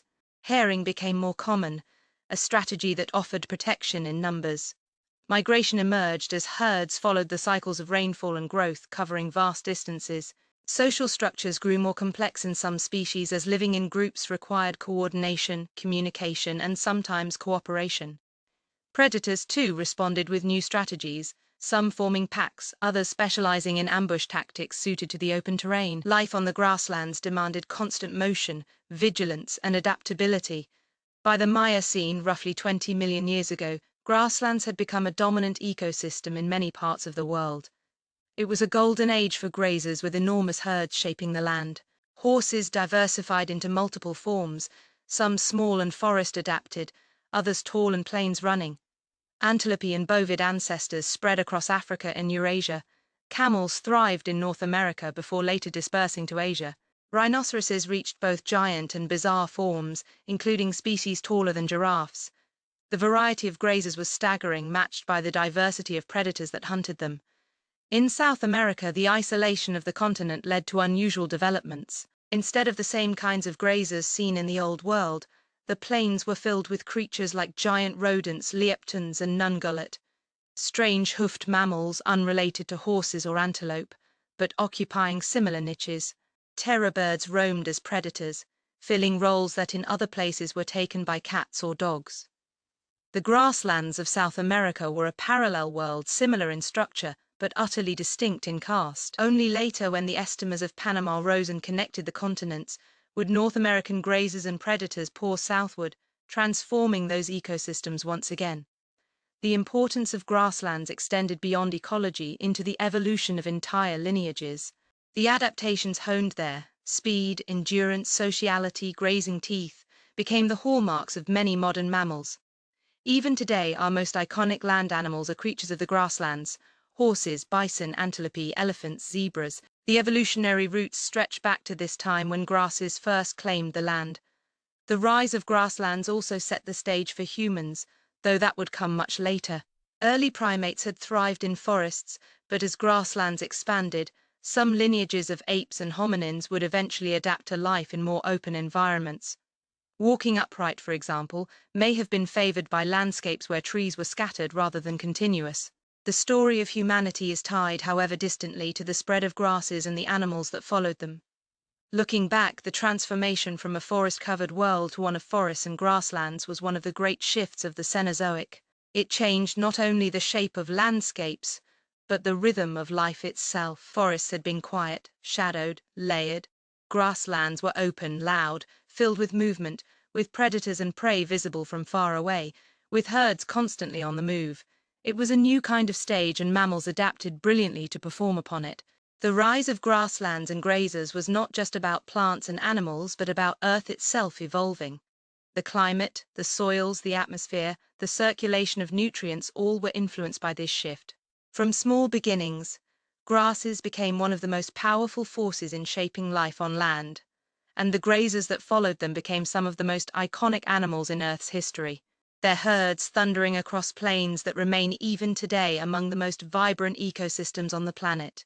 If you stand back and look at Earth during the Cenozoic, you can't miss the way the continents themselves were part of the story. Animals and plants were busy evolving, climates were shifting, oceans were rising and falling. But beneath it all, the very stage they performed on was sliding, colliding, and reshaping. It's easy to forget how much motion lies under our feet. But the Cenozoic was a time of grand rearrangements, the great shuffle that gave us the continents as we know them today. At the start of the era, about 66 million years ago, the map already looked closer to the modern arrangement than it had for most of Earth's history. But the details were still in flux. South America was a continent of drift, its land cut off from North America and Africa. Africa itself was moving northward toward Europe. India, racing north after its long isolation, was on a collision course with Asia. Australia was still linked to Antarctica, but slowly beginning to drift away. These motions sound slow, and they are measured in inches per year, but over millions of years they add up to revolutions. One of the most dramatic collisions was India meeting Asia. By around 50 million years ago, the two landmasses struck, and the impact began to crumple the crust upward, giving birth to the Himalayas. This mountain range, still rising today, became one of the defining features of the planet. Alongside it, the Tibetan Plateau lifted skyward, creating one of the largest elevated regions on Earth. The rise of these mountains had effects that rippled far beyond their slopes. They altered wind patterns, reshaped monsoons, and changed the flow of rivers across Asia. The uplift also increased weathering of rocks, a process that draws carbon dioxide from the atmosphere, which in turn contributed to the gradual cooling that marked the latter half of the Cenozoic. Africa's northward drift brought it into contact with Eurasia, closing off ancient seaways and reshaping the Mediterranean. The Tethys Sea, once a vast ocean separating the northern and southern continents, slowly narrowed as Africa pressed closer. Over time, parts of it vanished, replaced by mountains and inland seas. This collision set the stage for the Alps and other ranges across southern Europe and northern Africa. Each step of this shuffle closed old pathways for marine life and opened new land routes for animals to migrate. Australia's separation from Antarctica had equally profound consequences.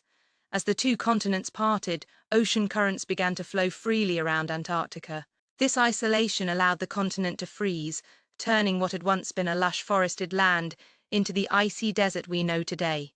The Antarctic circumpolar current that developed around 34 million years ago became one of the most powerful climate regulators on the planet, locking Antarctica in ice and helping drive global cooling. That current still spins today, a reminder of how continental drift can change not just geography, but climate itself. South America, meanwhile, remained an island continent for much of the Cenozoic. Cut off from the north, it developed a caste of unique animals found nowhere else. Giant sloths, armored gypodons, terror birds, and odd-hoofed mammals. For tens of millions of years, these creatures evolved in isolation, a living experiment in parallel evolution. Only when the estemas of Panama rose around 3 million years ago did South America reconnect with North America, setting off one of the great biotic exchanges in history. Armadillos, opossums, and porcupines marched north while horses, cats, and bears surged south. The shuffle of continents had opened a bridge, and life wasted no time in crossing it. North America itself was shifting too as mountain building and volcanism reshaped its interior and west coast. The Rocky Mountains rose during the Paleocene and Eocene, while the Cascades and Sierra Nevada ranges developed later. These uplifts influenced rainfall ecosystems and even the course of mammal evolution on the continent. Grasslands spread in their rain shadows, rivers carved valleys, and new habitats opened for grazers and predators alike. The land itself was part of the story of adaptation. In the oceans, seaways opened and closed as continents moved, redirecting currents and redistributing heat. The closing of the Tethys, the separation of South America and Antarctica, the later closure of the Isthmus of Panama, all of these reorganized circulation patterns. When the isthmus closed, for instance, it shut off the connection between the Atlantic and Pacific, intensifying the Gulf Stream. That current carried warm water northward, fueling ice sheet growth in Greenland and helping to trigger the ice ages of the Pliocene. The shuffle of land created the dance of currents, and the dance of currents steered the climate. Continental motion also triggered volcanism in key regions. As plates collided, subduction zones formed, giving rise to arcs of volcanoes that pumped gases into the atmosphere. These eruptions sometimes warmed the climate, sometimes cooled it by spewing ash and sulfur, and always reminded life that the solid ground beneath was not so solid after all. From the Andes in South America to the Cascades in North America to the volcanic fields of East Africa. The shuffle of plates built mountains and powered eruptions that shaped ecosystems on their flanks. The migration routes that opened and closed as continents moved played a huge role in the story of animals. When Africa collided with Eurasia, elephants and antelopes spread north while carnivores moved south. When Australia drifted farther away, its marsupials remained isolated, creating the unique fauna that still characterizes the continent. When South America finally linked to the north, its distinct caste of animals faced new competition, and many of its ancient lineages disappeared. Each connection or separation acted like a gate, deciding which species would meet, compete, and continue. The shuffle even influenced the oceans at the smallest scales. As continents moved, they changed the chemistry of the seas by altering weathering, sedimentation, and nutrient flow. Rivers carried new minerals into the water, feeding plankton blooms that supported whales and fish. As mountains rose, rain fell differently, washing nutrients into some regions while drying others. The interplay between drifting continents, weathering rocks, and living seas was constant. a feedback loop that shaped climate and life. If you think about it, the Cenozoic is as much a story of geology as it is of biology. The mammals, birds, and forests we've been following didn't evolve in isolation. They evolved on a moving stage. The rise of the Himalayas cooled the planet and shaped monsoons. The freezing of Antarctica reshaped currents and helped drive ice ages. The closure of seaways redirected migrations and split ecosystems. Every evolutionary path we've traced so far was influenced by this deeper, slower motion beneath. Imagine standing on Earth 60 million years ago, looking at a map that feels half familiar. Now picture the slow drift, the continents edging closer or farther, collisions raising mountains, rifts opening oceans. Imagine the changes that would follow. A tropical forest where now there is desert, a grassy steppe where now there is jungle, an icy expanse where once there were trees and crocodiles. That's the power of continental drift, not just to redraw maps, but to remake climates and ecosystems from the ground up. The great shuffle of continents during the Cenozoic created the world we know today. The Himalayas, the Andes, the Alps, the Rockies, the Sahara, the Savas of Africa, the grasslands of North America, all are products of this slow motion. The animals and plants that filled them evolved in response. The history is inseparable from the motion of plates beneath. The shuffle continues even now, imperceptible in our lifetimes, but relentless across deep time. And in the age of mammals, it was one of the quiet but decisive forces guiding the story of life. When the dinosaurs fell, it wasn't only the mammals that looked around and saw opportunity. Another group, their close relatives, stepped into spaces left open and began to explore them in strange and surprising ways. Birds, descendants of small feathered dinosaurs, had already been around for millions of years, but in the Cenozoic they diversified in ways that would have seemed almost impossible if you only knew them as the delicate sparrows and songbirds outside your window today. Some became enormous flightless predators that stalked the land with terrifying efficiency. Others developed into forms that were downright odd predators with teeth-like beaks or shapes that blurred the line between bird and beast. Alongside them, mammalian predators were also experimenting, producing lineages now long gone, but once powerful enough to define entire ecosystems. It was a time when the very idea of what a predator could look like was up for negotiation. In South America, where isolation shaped life for tens of millions of years, the top hunters were not cats or dogs, but birds. These were the forest resids, better known by the dramatic nickname terror birds. Some stood nearly 10 feet tall, towering over the mammals around them, with long legs built for running, strong necks, and massive hooked beaks. They were apex predators. Imagine one striding across a grassland, chasing down a small ungulate, pinning it with its feet, and delivering bone-crushing blows with its beak. These birds had no need for wings. Their power came from their speed and striking force. For nearly 60 million years, they dominated South America, a reign that lasted until the continent finally connected with the north and mammalian carnivores poured in. The terror birds weren't alone in their strangeness. Other giant birds also appeared in different parts of the world. In Europe during the Oine, Gastonids were the dominant giants. They weren't hunters in the same way as terror birds, but were nonetheless intimidating with massive beaks that may have been used for cracking tough vegetation or intimidating smaller creatures.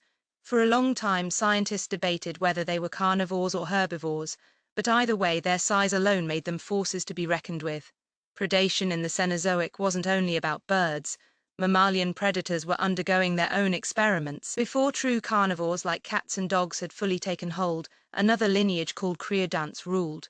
They looked somewhat like wolves or hyenas, but belonged to a separate order entirely. Some were sleek and fast, others bulky and bone-crushing. They had sharp, slicing teeth, powerful jaws, and for tens of millions of years, they were the top mammalian hunters in Africa, Asia, and North America. When you picture early mammals spreading into new niches, remember that the ones they feared most were often creod, strange predators with no modern counterparts. Later, other odd mammalian predators emerged. Andrew Zaris from the Iowine of Mongolia is known only from a giant skull. But what a skull it is! Nearly 3 feet long with enormous jaws and teeth, it hints at an animal that may have been one of the largest land carnivorous mammals ever. Its exact appearance is uncertain, but it may have looked like a wolf crossed with a pig with a massive head at top, a heavy body. Whatever its form, it was a predator. or possibly a scavenger that would have been terrifying to encounter. As time went on, true carnivorans began to take over the predator roles. Early dog-like and cat-like species appeared, refining the traits we recognize today. Retractable claws, keen senses, stealth, and speed. But before they became dominant, the world was full of predators that looked nothing like them. Saber-toothed nimravids, not true cats but similar, evolved long blade-like canines and stocky builds for ambush hunting. Hyena lurids, massive creodont relatives, grew to lion-sized or bigger, prowling Africa and Eurasia. These animals blurred the lines between familiar and alien, predators that would seem almost imaginary if not for their fossils. Even marine predators had their share of odd shapes. Early whales, still learning how to be fully aquatic, developed long serpentine bodies or strange skull shapes. Basilosaurus, with its snake-like form, was unlike anything alive today, hunting fish and smaller whales with its elongated jaws. Sharks like Odus and later Megalodon grew to sizes that made them the undisputed rulers of the seas, their toothy jaws wide enough to engulf large mammals. The oceans of the Cenozoic were not only full of grazers and gentle giants, but also predators of staggering scale. Back on land, the diversity of predators reflected the diversity of prey. As herbivores grew larger and faster in grasslands, predators adapted to chase them down.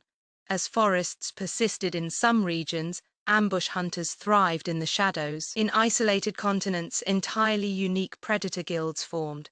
In South America, for example, besides terror birds, there were sparacidants, marsupial carnivores, unrelated to placental mammals, but filling similar roles. Some looked like saber-toothed cats, others like dogs, but they were their own separate lineage, evolving in the absence of northern competition. For millions of years, they were South America's answer to lions and wolves. What's striking about this age of predators is not just their variety, but their transience. So many of them came and went, their lineages leaving no modern descendants. Creons vanished, terror birds disappeared, sporacodonts died out. Andrewsarchus and its kin left only mysteries. They were experiments, successful in their time, but unable to outlast the shifts in climate, geography, and competition that came later. Predation itself never disappeared, but the forms it took were constantly changing. A reminder of how fluid ecosystems can be. Imagine walking across a mesene plain in South America. Herds of grazing mammals browse on grasses, while in the distance, a massive bird with a hooked beak scans the horizon. Somewhere nearby, a space lurks, a predator unlike anything in Africa or Eurasia. The air hums with insects, the ground shakes with the movement of herds, and every creature is alert for the sudden strike of a hunter. It was a world where the unexpected was normal, where predators came in feathers as often as in fur, and where evolution seemed willing to try every design imaginable. Predators of odd shapes remind us that survival isn't about looking familiar or fitting a pattern. It's about meeting the demands of the moment. Terror birds thrived because they could run down prey in open landscapes. Creodonts succeeded because their jaws and teeth made them efficient hunters in forests and plains. Saber-toothed nimraids carved out niches with their oversized canines. Each one was a solution to the challenges of its environment, and each one flourished until circumstances shifted. The age of mammals was not just about gentle grazers spreading across grasslands or primates leaping through trees. It was also an age of strangeness, of predators that looked more like myths than reality. For millions of years, these birds and beasts were the ones that set the rules of survival. Their absence today makes the past feel more distant, but the fossils they left behind remind us that Earth's history is full of surprises, full of experiments in form and function that worked brilliantly for a time before vanishing forever. The story of the Cenozoic isn't complete without these predators. They were the counterbalance to the herds, the challenge to the browsers, the danger in the shadows and the open plains. They shaped how other animals lived, moved, and evolved. And though most of them are gone, their echoes remain in the adaptations of modern predators, in the speed of antelopes, in the vigilance of herring animals, and in the landscapes they once ruled. When we talk about the rise of mammals, the spread of forests, or the great herds that thundered across new grasslands, it's easy to forget that all of it happened against a backdrop that was shifting and rising and crumpling beneath their feet. The surface of Earth is not fixed. It flows, buckles, and collides. And during the Cenozoic, those movements gave birth to some of the most dramatic landscapes the planet has ever seen. The mountains we know today, the great ranges that dominate continents and shape weather systems, largely owe their existence to the events of this era. The Himalayas, the Andes, the Rockies, the Alps, they were all sculpted or uplifted during this time, and their formation didn't just create scenery. It changed climates, steered the course of rivers, and even influenced the evolution of animals and plants. Take the Himalayas. At the dawn of the Cenozoic, India was not yet part of Asia. It had broken away from the ancient southern continent of Gondwana and drifted northward across the Indian Ocean, moving at what, in geological terms, was a breakneck pace. By about 50 million years ago, it slammed into the underside of Asia, and the collision began to pile up rock into what would become the world's tallest mountains. That collision hasn't ended. Even today, India continues to push into Asia, and the Himalayas rise a few millimeters higher each year. The violence of that impact created Everest, K2, and all the towering peaks that define the range. But the story isn't only about high summits. When mountains rise, they change the air around them. The Himalayas altered wind patterns across Asia, giving rise to the monsoons that now drench the subcontinent each summer. The uplift also exposed vast amounts of fresh rock to weathering. As rainwater and rivers broke down those rocks, they pulled carbon dioxide out of the atmosphere, sequestering it in sediments. Over millions of years, this chemical process helped draw down greenhouse gases and contributed to the cooling trend that shifted Earth from a greenhouse world toward the icehouse conditions of the later Cenozoic. In other words, the rise of the Himalayas didn't just change the skyline, it nudged the entire planet toward ice ages. The Andes tell a similar story on the far side of the globe. Along the western edge of South America, the oceanic Nazca Plate has been diving under the continent throughout the Cenozoic, pushing up the Andes and fueling a chain of volcanoes that still rumble today. This uplift created one of the longest mountain ranges in the world, stretching thousands of miles from Venezuela down to Patagonia. The Andes formed towering peaks and high plateaus like the Altiplano, reshaping the continent's ecosystems. Rainforests developed on the moist eastern slopes.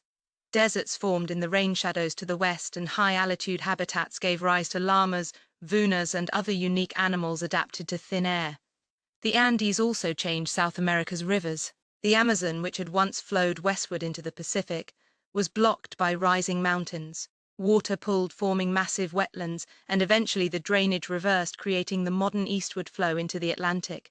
That reversal, driven by mountain building, shaped one of the richest ecosystems on the planet. The Amazon rainforest as we know it owes its very existence in part to the uplift of the Andes. In North America, the Rocky Mountains had already begun to rise by the end of the Cretaceous, but their story continued through the Cenozoic. The forces that built them were complex, involving shallow angle subduction of oceanic crust under the continent. The uplift created dramatic ranges that stretched across the west, altering rainfall patterns and creating the arid basins and plains we know today. As the mountains rose, ecosystems adapted. Grasslands spread in the rain shadows, while forests clung to wetter slopes. The Rockies became not just a physical barrier, but an ecological boundary, shaping where animals could move and how climates developed. Europe saw its own upheaval as the African plate pressed north into Eurasia, closing the ancient Tethys Sea.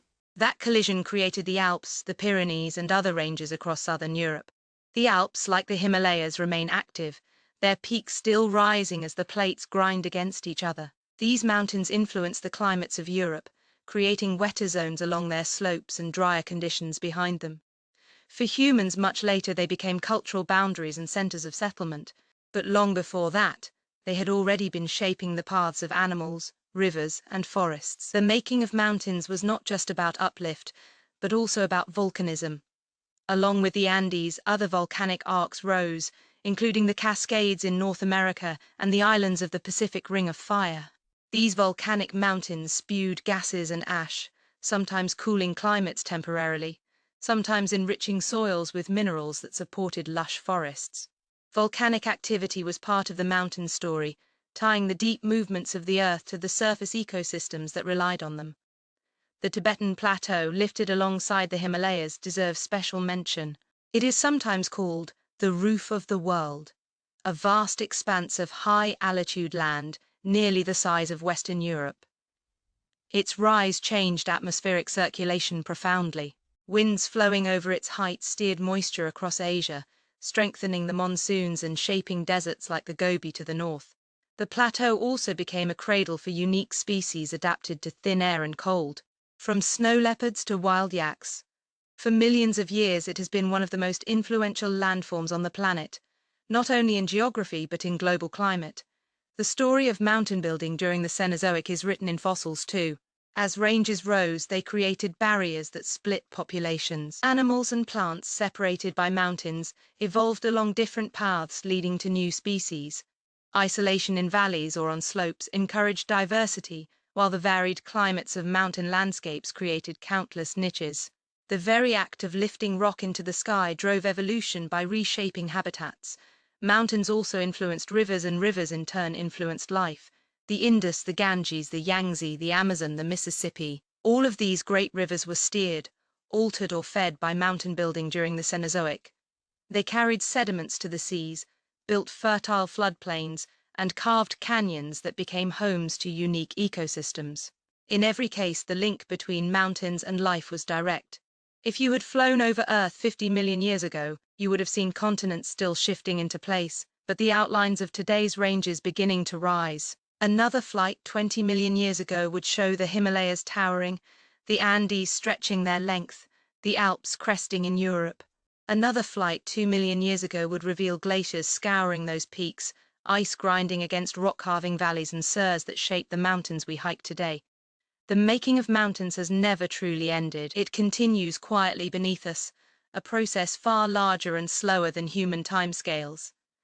These mountains were not only sculptors of climate and ecosystems, they were also keepers of time.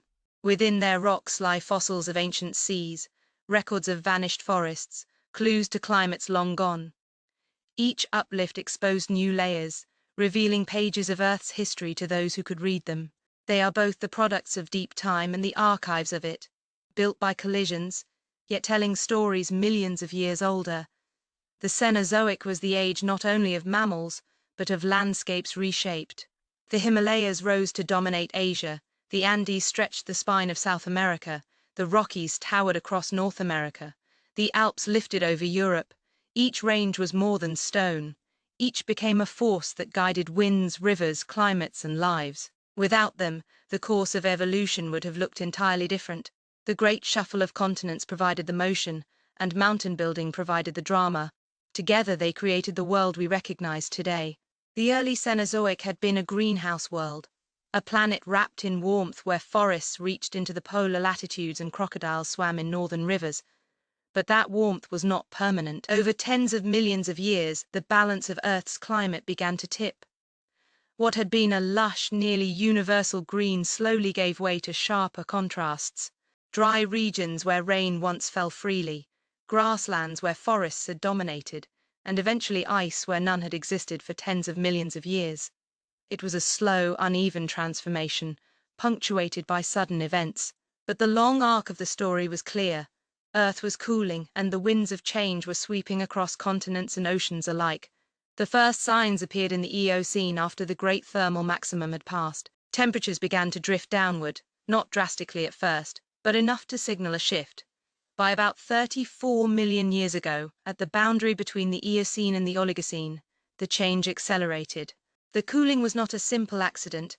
It was driven by forces deep within the Earth, by continents sliding into new positions, by mountains rising skyward, and by currents in the oceans changing their paths. When Antarctica finally broke away from South America and Australia, a dramatic transformation followed. For the first time, a current could spin uninterrupted around the southern pole, isolating Antarctica from warmer waters. This Antarctic circumpolar current locked the continent into a deep freeze. Glaciers grew and spread, covering land that had once been forested. Within a relatively short time in geological terms, Antarctica shifted from green to white, a transformation so complete that its forests and animals were wiped away. The frozen continent we know today was born in that moment, and its ice became one of the central players in Earth's climate. The Himalayas and the Tibetan Plateau rising higher each million years added their own influence. The exposed rock of those new mountains weathered quickly, pulling carbon dioxide from the atmosphere. As rain and wind broke down minerals, The chemical reactions locked greenhouse gases into sediments and washed them into the seas. Less carbon dioxide meant less heat trapped in the atmosphere, a long-term cooling effect that worked hand in hand with the isolation of Antarctica. These two forces, plate tectonics and atmospheric chemistry, teamed up to push the planet steadily toward an icehouse state. The Oligocene world looked very different from the Eocene that came before it. Forests retreated in many places. Grasslands spread, and climates became more seasonal. Animals adapted to the new rhythms. Herbivores developed new teeth for grazing. Predators adjusted to open environments, and birds and insects shifted their ranges. The cooling didn't mean life retreated, but it did mean life had to change, and those changes left marks that still shape ecosystems today. By the scene, cooling continued, though it was punctuated by intervals of warmth. Grassland spread more widely, supporting vast herds of grazers and the predators that followed them. Africa dried in many regions, transforming what had once been continuous forests into mosaics of woodland and savanna. That shift had profound consequences for primates whose ancestors had lived comfortably in trees but now found themselves navigating more open landscapes. The seeds of our own lineage's adaptations were sown in those shifting climates. Meanwhile, ice continued its march. In Antarctica, glaciers thickened, spreading across the continent and locking away vast amounts of water. Sea levels dropped as ice accumulated, reshaping coastlines around the world.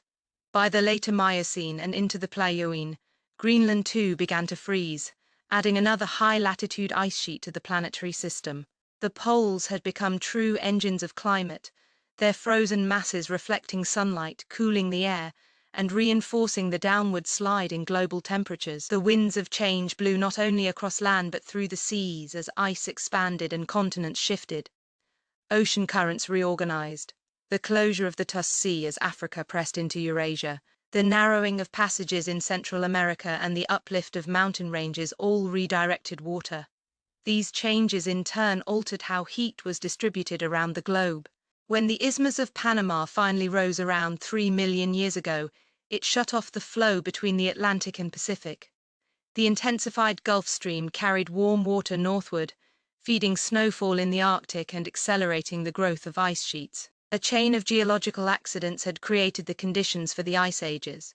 The animals of the cooling world reflected the new reality. Mammoths, mastodons, and woolly rhinos evolved to survive in colder climates. Thick fur, fat layers, and behaviors like migration and huddling helped them thrive in regions where cold became the dominant force. Saber-toothed cats and dire wolves hunted them themselves, adapted to the cycles of glacial and interglacial worlds. In Africa, hominins were beginning their own journey, shaped by landscapes that were no longer endless forests but shifting mixtures of woodland, grassland, and arid zones. The cooling world was not steady. Temperatures rose and fell, sometimes sharply, as feedback loops pushed the climate one way and then the other. Ice expanded, then retreated, then grew again. Rainfall shifted. Deserts advanced and withdrew. Coastlines moved back and forth. For the animals living through it, the earth was never still.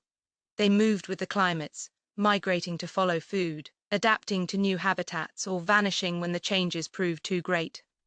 What stands out in this long story is how the pieces fit together. Mountains rose, rocks weathered, carbon dioxide fell. Continents drifted, currents shifted. Poles froze. Life adjusted, evolved, and spread into new forms. The cooling world was not a simple matter of less sunlight or colder air. It was a global machine with each part pushing another.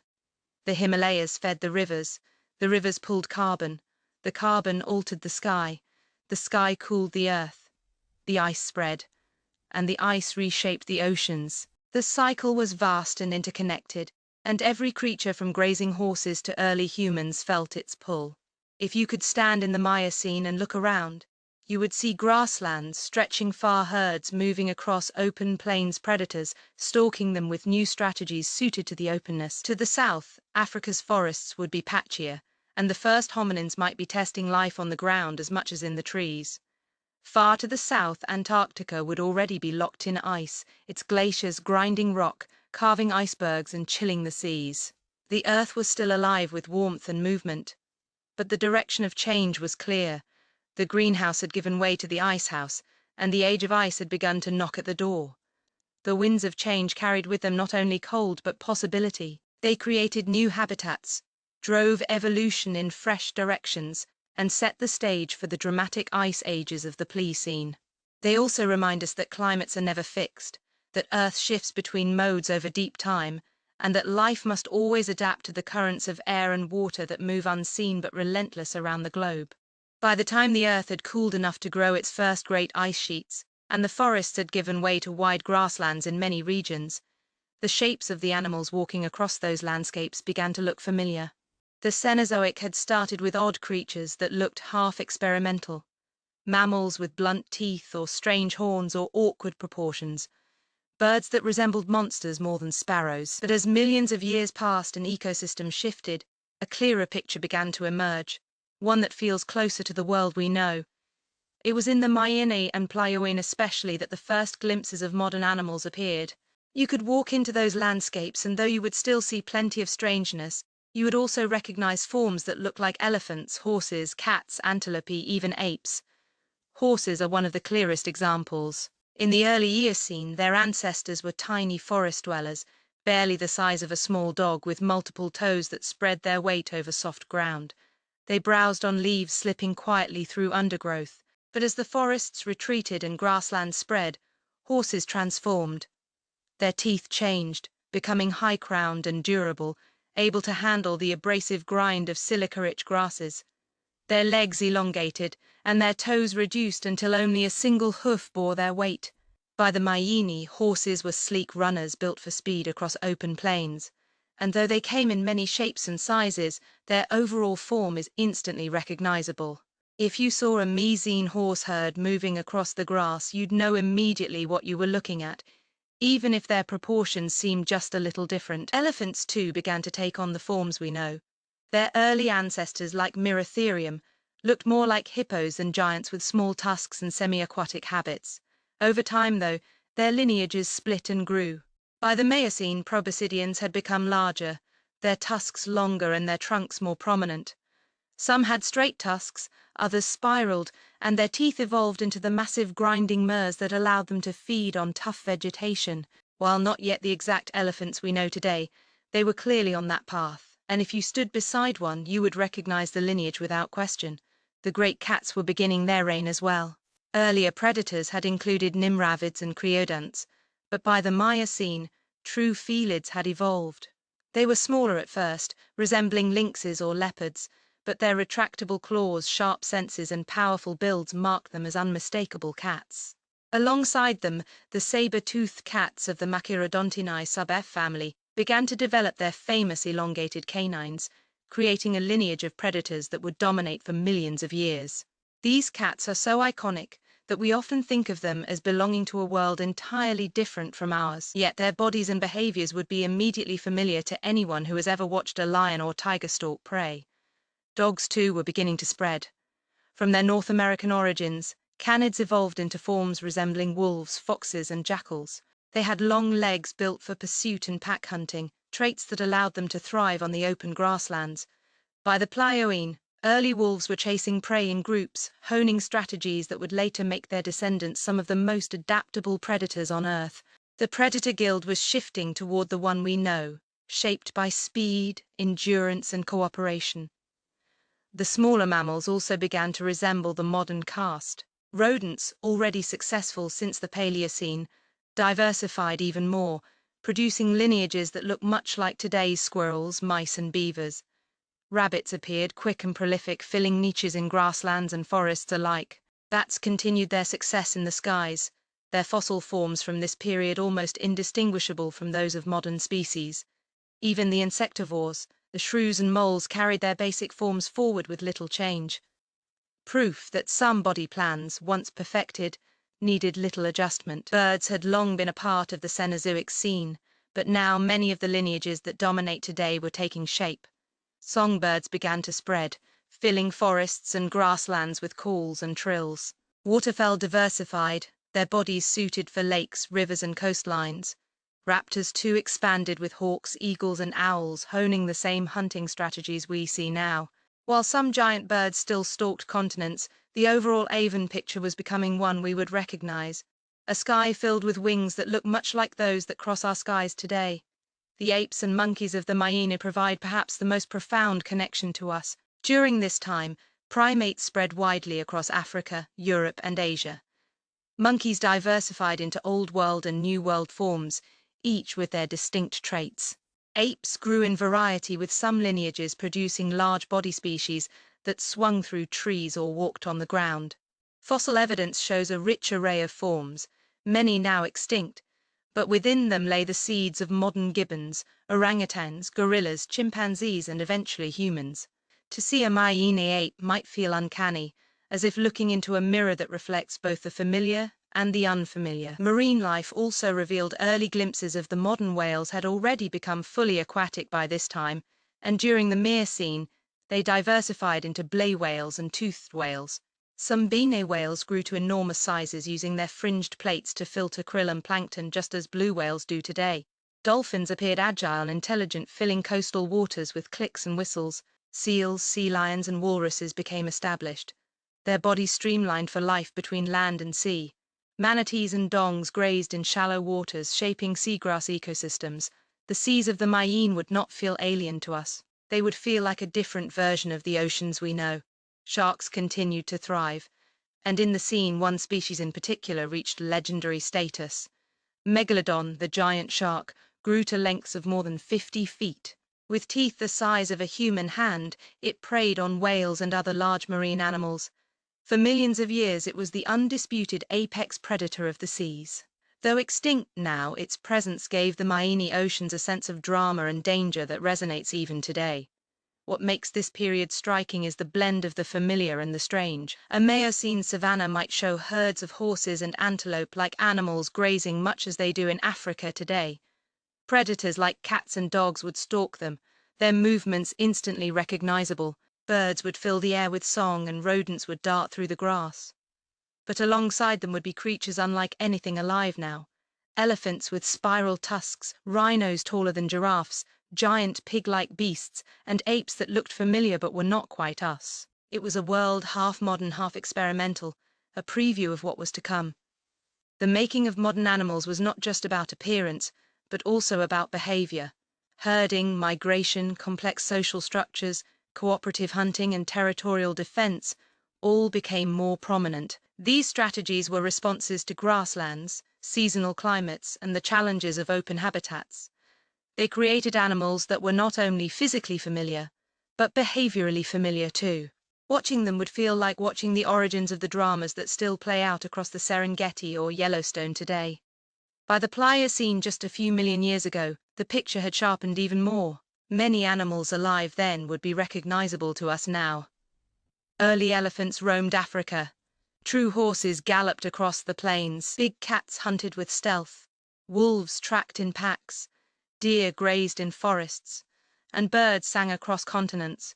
Even hominins, our own ancestors, had appeared walking upright on the African landscape. The line between ancient and modern was growing thin. The first glimpses of modern animals remind us that the present is not separate from the past. The creatures we see today carry with them the legacy of millions of years of adaptation, survival, and change. Their forms did not appear suddenly, but were shaped step by step, tooth by tooth, stride by stride through the long experiments of the Cenozoic. To see a Maine savanna or a Pliocene coastline would be to see the rehearsal for our modern world. A cast still shifting but already recognizable, already familiar. When people think of the Cenozoic, they often imagine mammoths roaming icy plains or saber-toothed cats stalking herds. But another story was quietly unfolding in the shadows of forests, on the branches of trees, and later on the open ground. It's the story of primates, a lineage that began as small, wide-eyed survivors of the asteroid impact and over tens of millions of years grew into the diverse family that includes lemurs, monkeys, apes, and eventually us. The early hints of our own existence can be traced back to those fragile beginnings. Long before any creature walked upright or chipped stone tools, right after the extinction of the dinosaurs, the forests of the Paleocene filled with new life. Among the small mammals scurrying through branches were the first prim-like creatures, tiny animals with grasping hands and feet, flexible joints, and forward-facing eyes. These traits gave them advantages in the trees where depth perception meant safety from falls and agility meant catching insects or plucking fruit. They were not yet true primates in the modern sense, but part of a broader group called plesiodapaiforms. Some looked like squirrels with long fingers, others resembled lemurs, and their diversity showed that the path toward primates was already branching out. By the Eocene around 56 million years ago, true primates had appeared. Fossils from this time show animals like Adipes and Northis, creatures with large eyes, grasping hands and nails instead of claws. They were small, many no bigger than a house cat, and their lives revolved around the dense forest that still blanketed much of the world.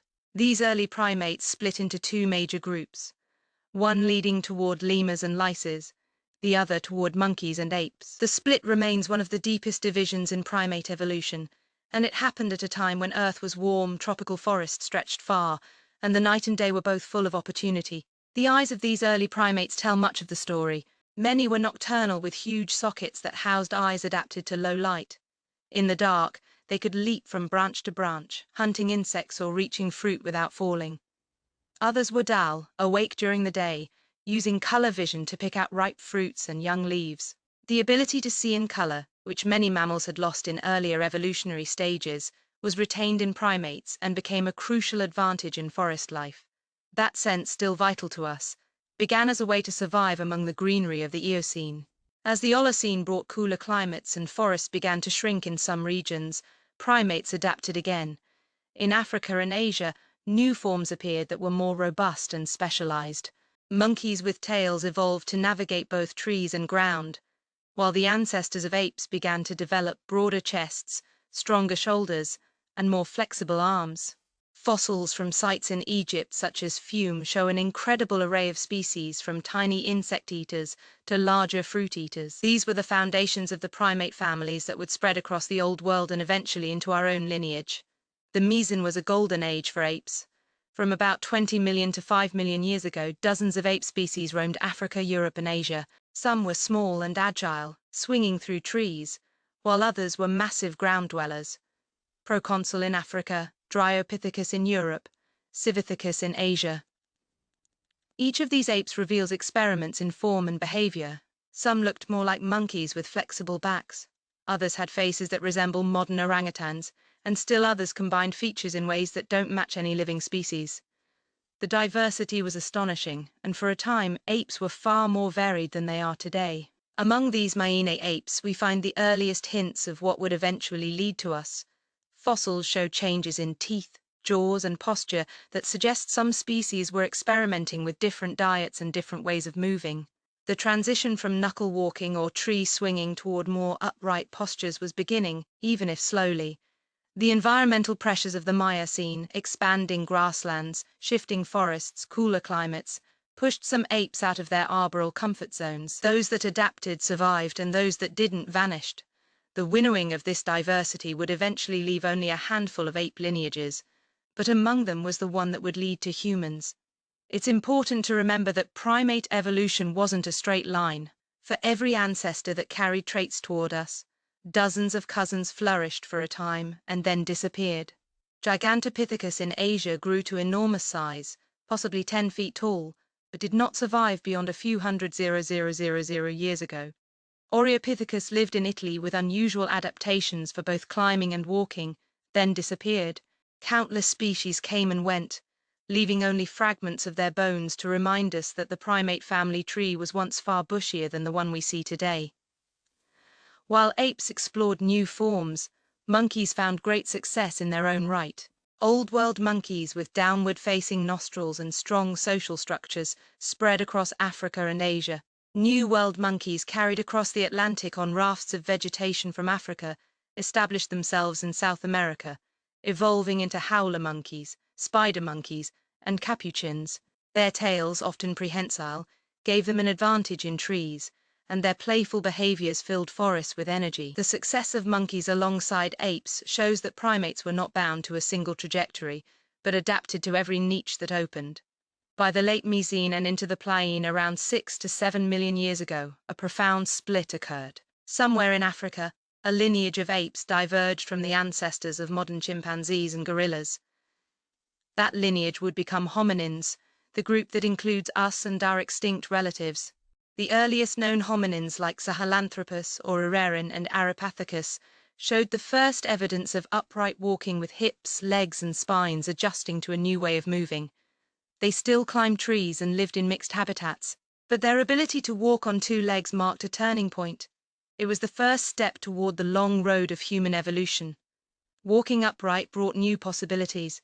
It freed the hands for carrying food, tools, or infants. It allowed greater visibility over tall grasses. It made long-distance travel more efficient in open landscapes. Each of these advantages tied to the environments of the time when Africa's forests were breaking into mosaics of woodland and savanna. The early hints of humanity were not inventions of intelligence alone, but responses to the world around them, the same way that the teeth of horses or the tusks of elephants reflected their own changing habitats. Alongside upright walking came changes in the brain. Fossils of early hominins show slight increases in cranial capacity, not yet the large brains of later humans, but enough to suggest greater complexity.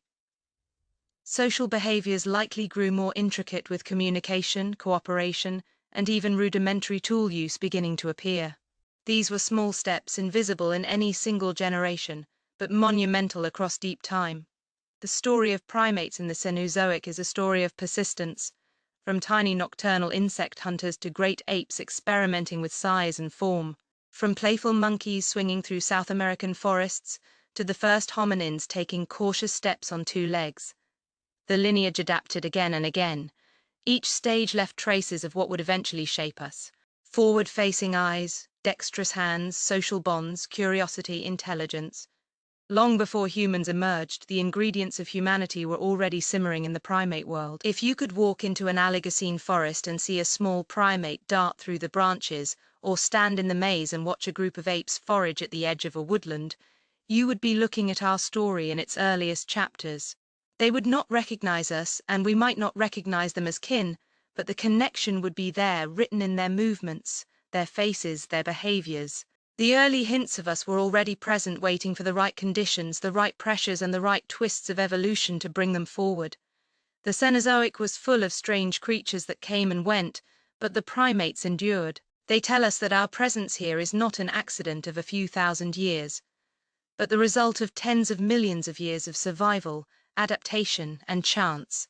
The story of primates is the story of persistence through changing climates, of grasping branches in the dark and walking upright in the sun, of intelligence growing step by step until it could look back and ask where it began. By the time the Cenozoic had stretched into its later chapters, the Earth had cooled enough that ice was no longer a rare visitor. It had become a regular, powerful presence, one that advanced and retreated in great rhythms across the northern hemisphere. These ice ages, beginning a little over 2 million years ago, were not single events but cycles, pulses of climate that alternated between cold glacial periods and warmer interglacials. They shaped the landscapes we know today, carved valleys, sculpted mountains, and forced life to move, adapt, or disappear. The ice ages were more than just cold weather. They were the heartbeat of the late Cenozoic, and their rhythm set the stage for the rise of humanity. The mechanics of these cycles begin with the tilt, wobble, and orbit of the Earth itself. The planet doesn't move around the sun in a perfect circle. Its orbit shifts slightly over time, sometimes more circular, sometimes more elliptical. The angle of the Earth's tilt changes too, as does the slow wobble of its axis.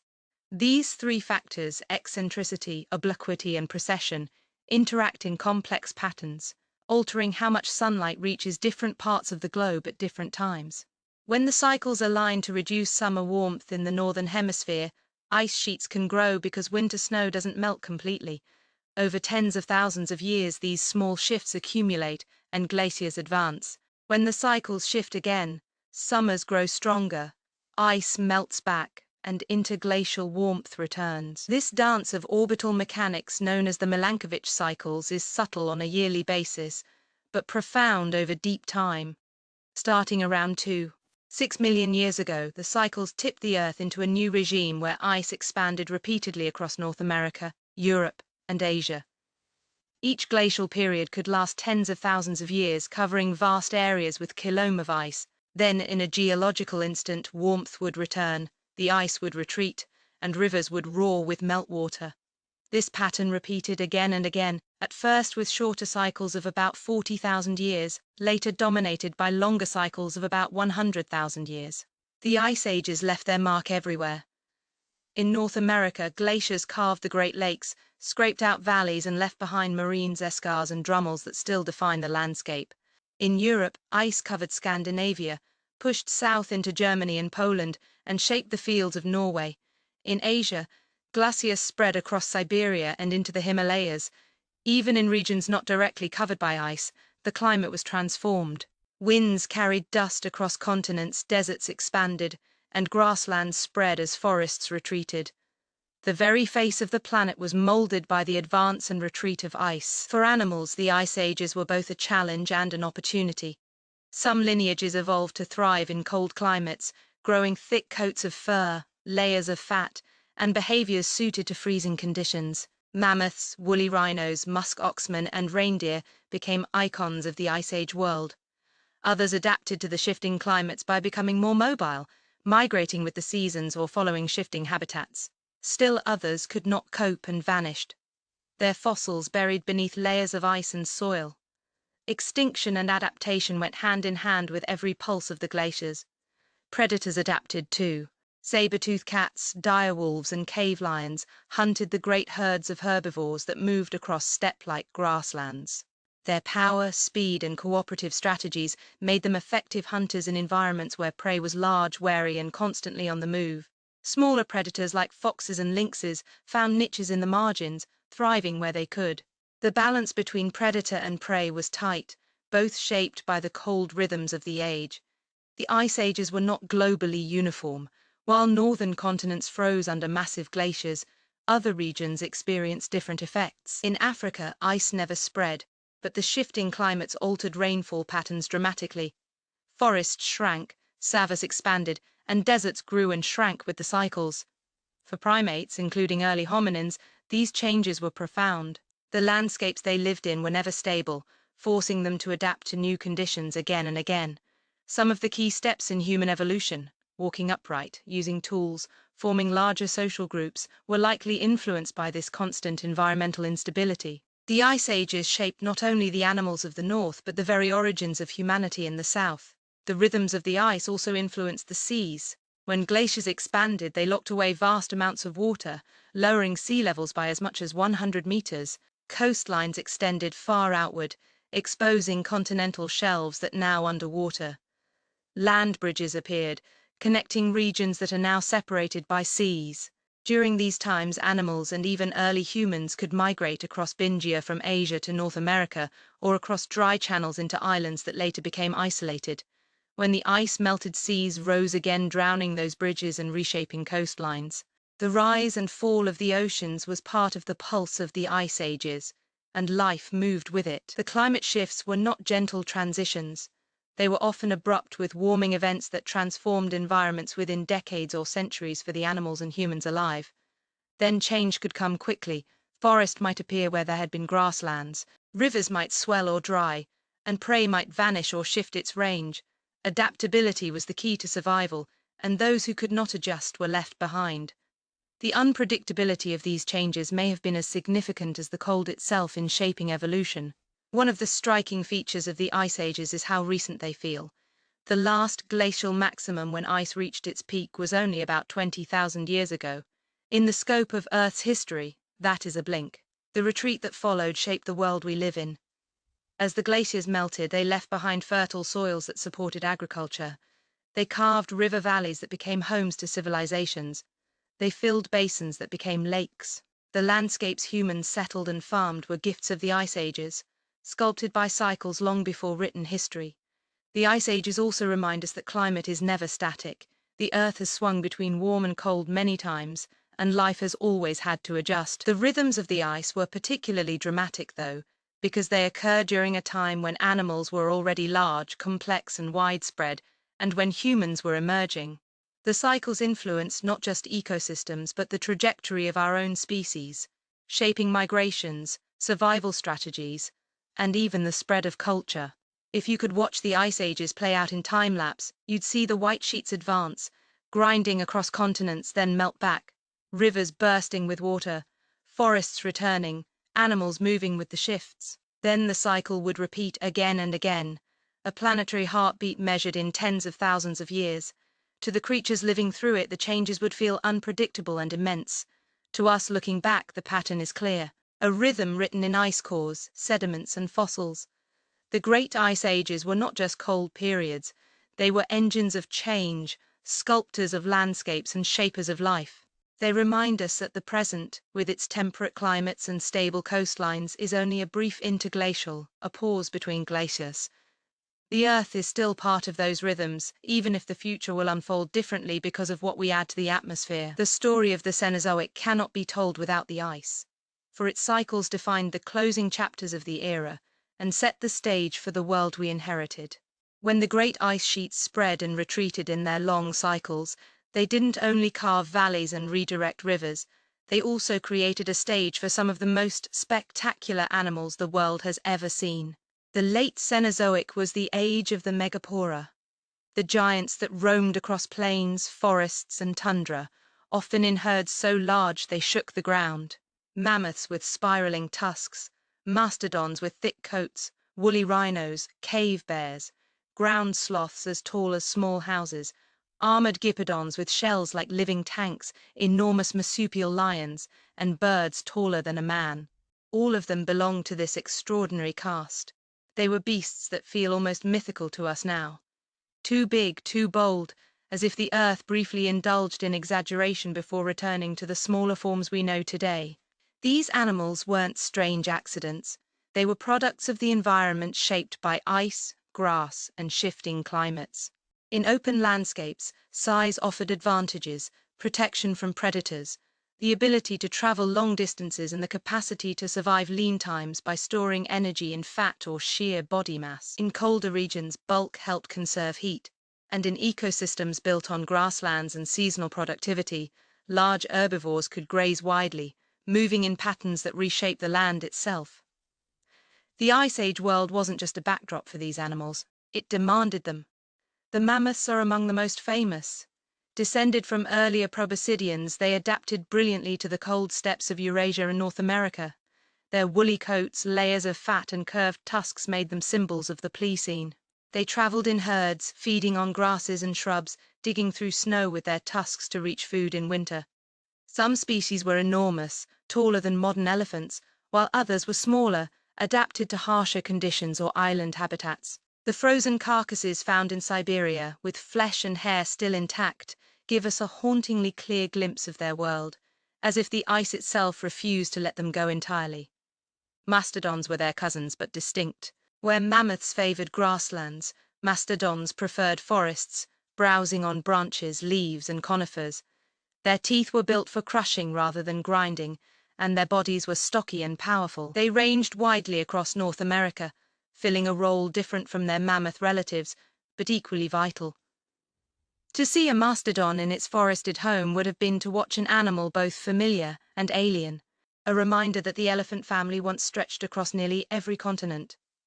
Rhinos also reached spectacular forms. In Eurasia, woolly rhinos grazed on cold steppes, their long hair and thick hides insulating them against the cold. In earlier times, giants like Paracetherum, the largest land mammal ever to walk the earth, roamed Asia, standing over 15 feet tall at the shoulder and stretching nearly 40 feet in length.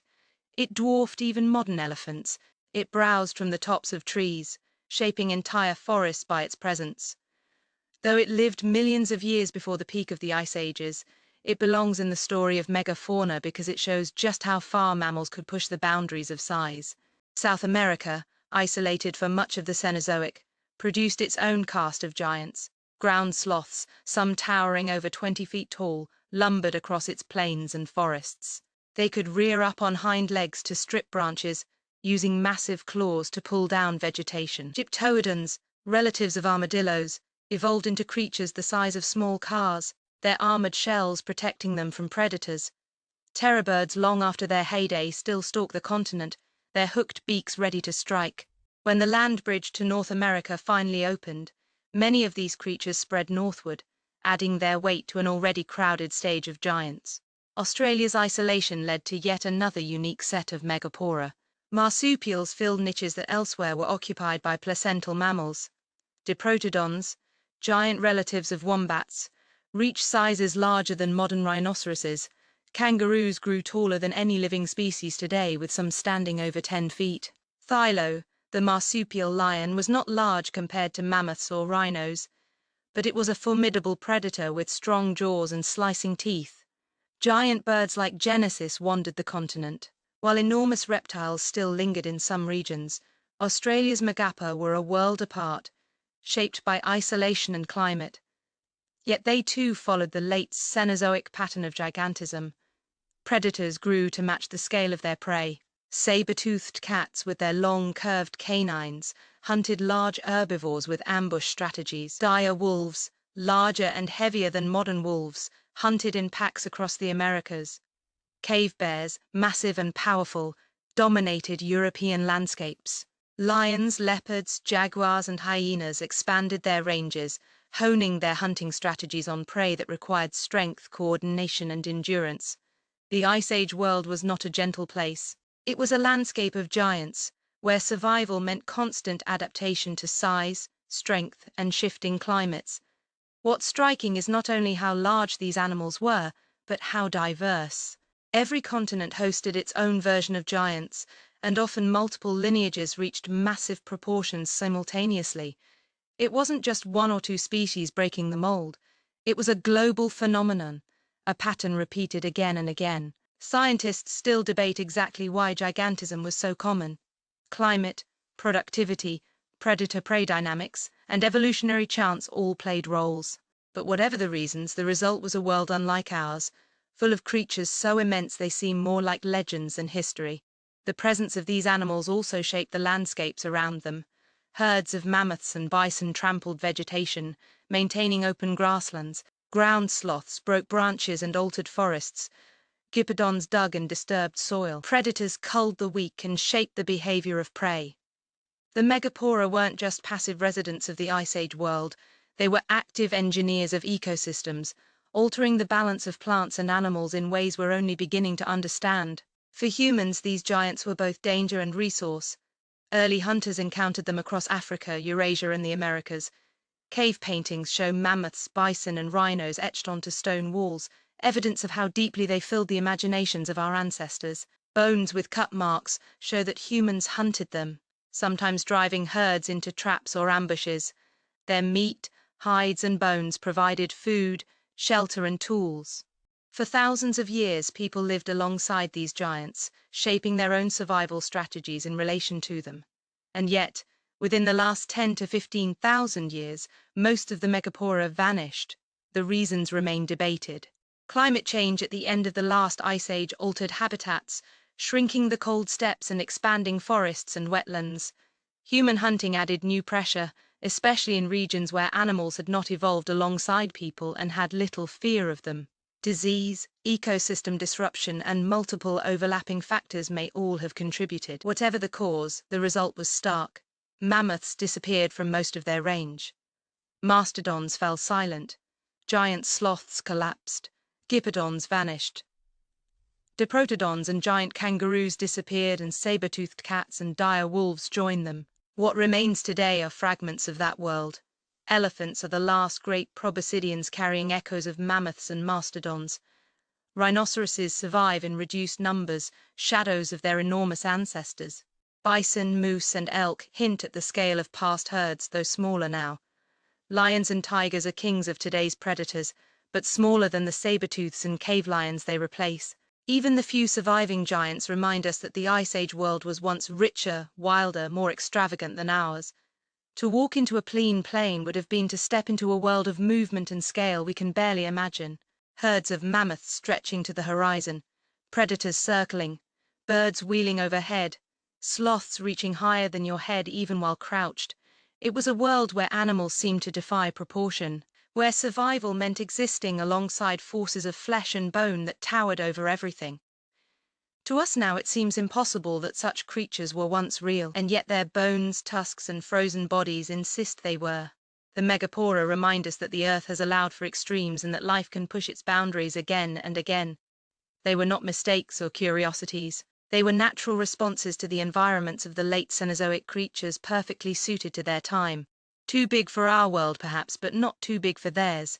They belong to the story of the Cenozoic as much as forests, grasslands, or ice, and their absence leaves a silence that lingers even now.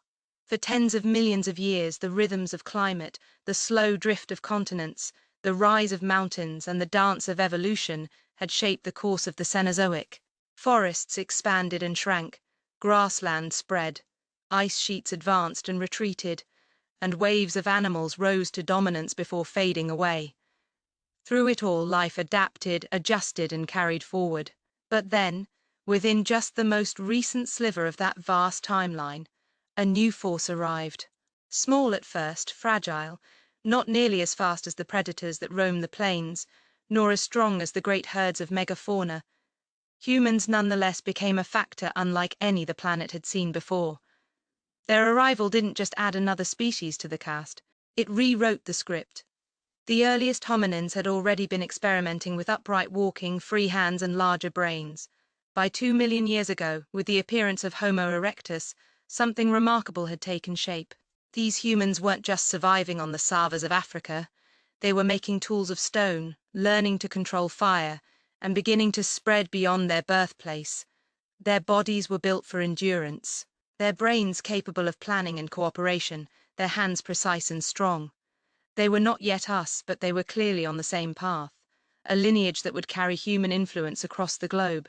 The spread of early humans was astonishing in its speed. From Africa, they moved into Eurasia, reaching the Middle East, India, China, and Europe. By 1 and 2 million years ago, they had colonized vast stretches of land, adapting to different climates and resources.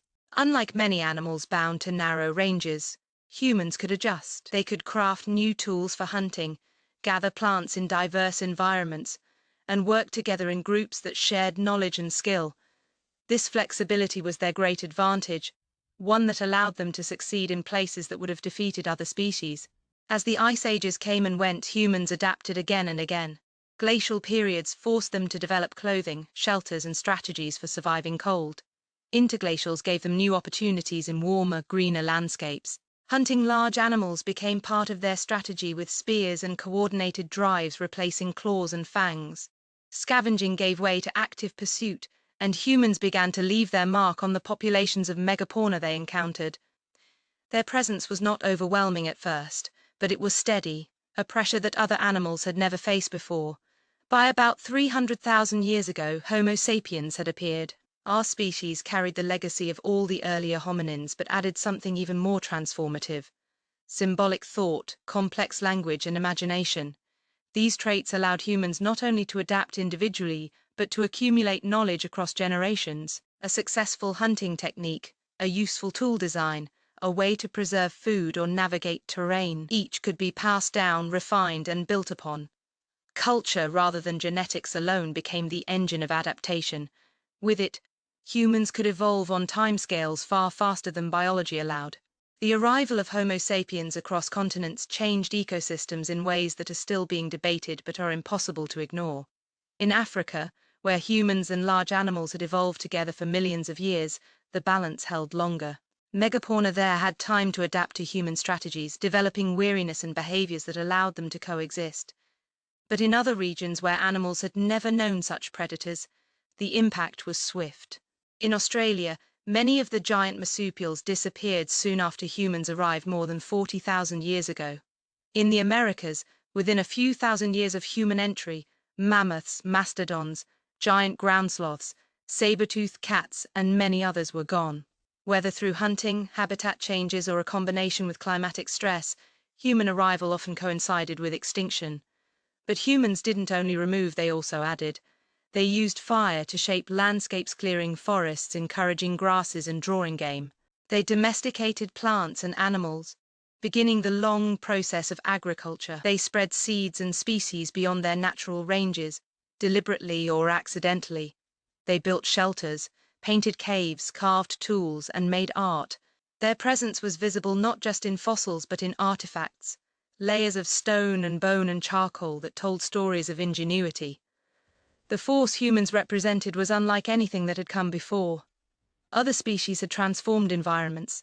Beavers dammed rivers, Termites built mounds, coral built reefs. But humans carried awareness and foresight into their actions. They could plan beyond the immediate, they could imagine outcomes, they could alter environments intentionally. Even in small bands of hunter-gatherers, that awareness made a difference. Over time, as their numbers grew and their technologies advanced, the difference became profound. The ice ages still pulsed on, glaciers advancing and retreating, climates swinging. But within those cycles, humans spread further. Their presence a constant. In Europe, they lived alongside Neanderthals, another lineage of humans adapted to the cold. For thousands of years, the two species coexisted, sometimes competing, sometimes interbreeding, until only Homo sapiens remained. In Asia, humans encountered Dinosaurs, another mysterious lineage whose genetic traces still linger in modern populations. In every region, humans proved adaptable, blending with or replacing others until the globe was filled with their presence. The arrival of humans in the late Cenozoic marked a turning point for the era itself. For tens of millions of years, climate and geology had been the main forces steering life. Now a single species began to rival those forces. The extinction of megapora, the spread of fire-shaped landscapes, the domestication of plants and animals, the building of settlements, all were signs of a new age dawning. The Cenozoic was still ongoing, but its narrative had shifted. Where once it had been the age of mammals, it was now in many ways becoming the age of humans. What makes this shift so striking is its speed. Evolution and climate usually work slowly over millions of years. Human change could unfold in thousands or even hundreds. Within a single lifetime, knowledge could transform how people lived, hunted, or traveled. Within a few generations, entire landscapes could be reshaped. That acceleration turned humans into a force as unpredictable as any asteroid or volcanic eruption, but one that lasted, multiplied, and carried forward. If you stood on a plain in Africa 100,000 years ago, you would see herds of antelope and elephants, lions stalking, vultures circling, and among them, small groups of humans moving with tools, fire, and plans. They would look frail compared to the beasts around them, yet their impact would ripple outward in ways the other animals could not anticipate. If you traveled to Europe 30,000 years ago, you would see humans in caves painting walls with mammoths and bison, recording not just their world, but their thoughts about it. If you crossed into the Americas 15,000 years ago, you would witness people spreading across vast landscapes, encountering creatures that had never known them before and forever changing the balance. The story of humans arriving in the Cenozoic is not just the story of another animal adapting to the ice ages. It is the story of a new kind of force, one that could think, imagine, and act with intention. It is the story of how one lineage of primates shaped by millions of years of forests, grasslands, and shifting climates stepped onto the global stage and began to alter the trajectory of the entire planet. The Cenozoic had already seen forests rise, grasslands spread, ice expand, and megafauna flourish. But with humans, the pace changed, and so did the scale. Their arrival marked the beginning of a new chapter, one that carried the imprint of all that came before, but also pointed towards something entirely different. A world where the most powerful agent of change was no longer glaciers or volcanoes, but thought. In the vast timeline of the Cenozoic, 10,000 years is almost nothing.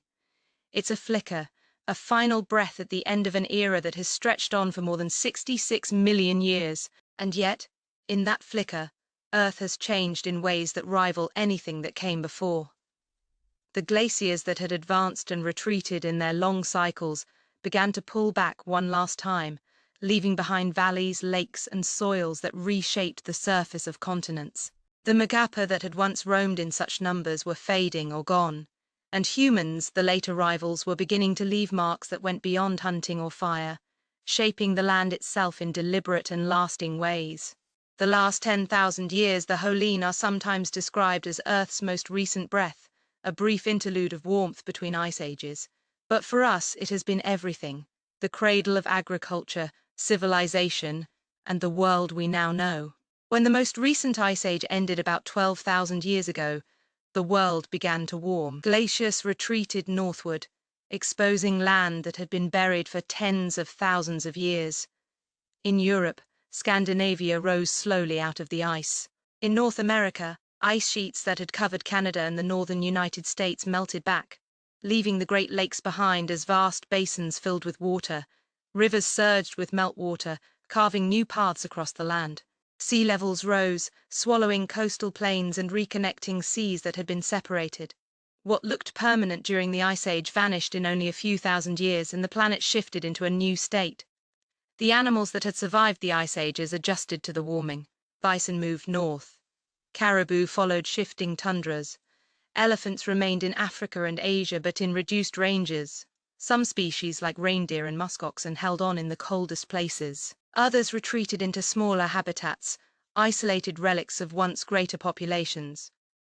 Humans had already played a part in reducing the numbers of many megafauna, and now the warming landscapes added new pressures. In many regions, the giants disappeared altogether, leaving humans to inherit a world where the largest animals were often those they themselves had domesticated. For humans, the end of the ice was an opening. For hundreds of thousands of years, people had lived as hunters and gatherers, moving with herds, following seasons, adapting to the constant shifts of glacial and interglacial worlds. Now, with climate stabilizing into something warmer and steadier, a new possibility emerged. People began to cultivate plants first in small patches, then in larger fields. Wheat, barley, rice, maize, and countless other crops became foundations of subsistence. Animals, too, were domesticated. Dogs had been companions for much longer, but now sheep, goats, cattle, and horses became part of human lives, not just as prey, but as partners.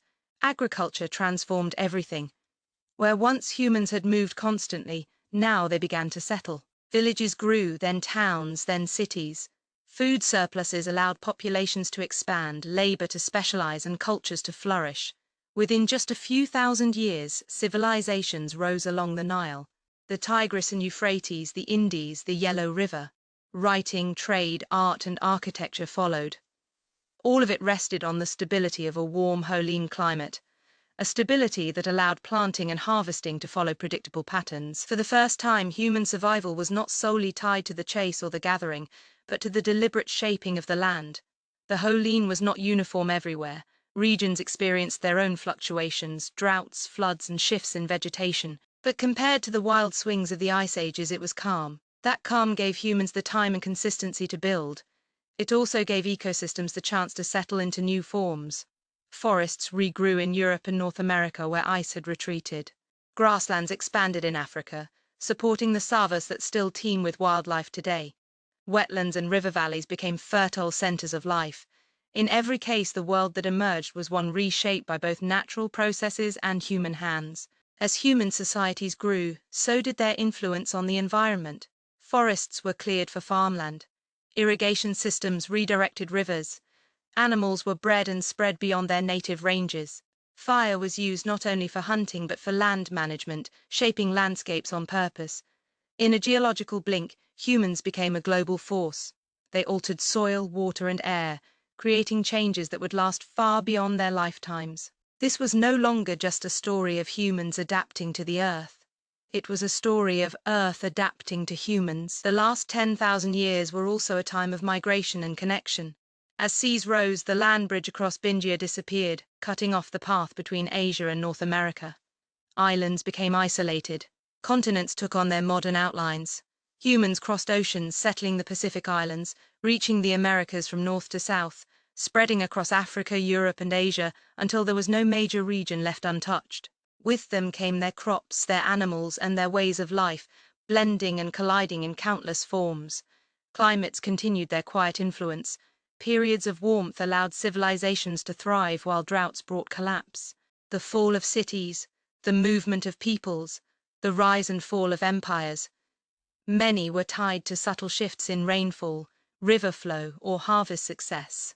The Holene may have been stable compared to the Ice Ages, but it still carried its own rhythms, and humans learned, sometimes painfully, that they were not outside the reach of those rhythms. Through it all, the Earth itself continued its slow motions. Mountains still rose, though imperceptibly. Continents still drifted. Volcanoes erupted sometimes with catastrophic effects on climate. The heartbeat of the planet did not stop, even as humans began to weave their own rapid pulse through it. In the grand scale of the Cenozoic, the Holene was a brief breath, a moment of warmth between the cold cycles. But in that moment, everything familiar to us, Farms, cities, writing, history itself came into being. The Holocene also marks the beginning of what some call a new epoch, one defined by human influence. The Anthropocene is debated, but the idea is simple: that humans have altered the Earth so profoundly in the last few thousand years that the planet's trajectory itself has shifted.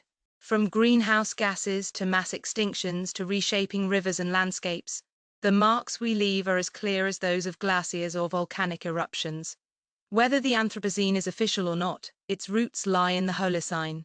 In the moment, humans began to move from participants in ecosystems to engineers of them.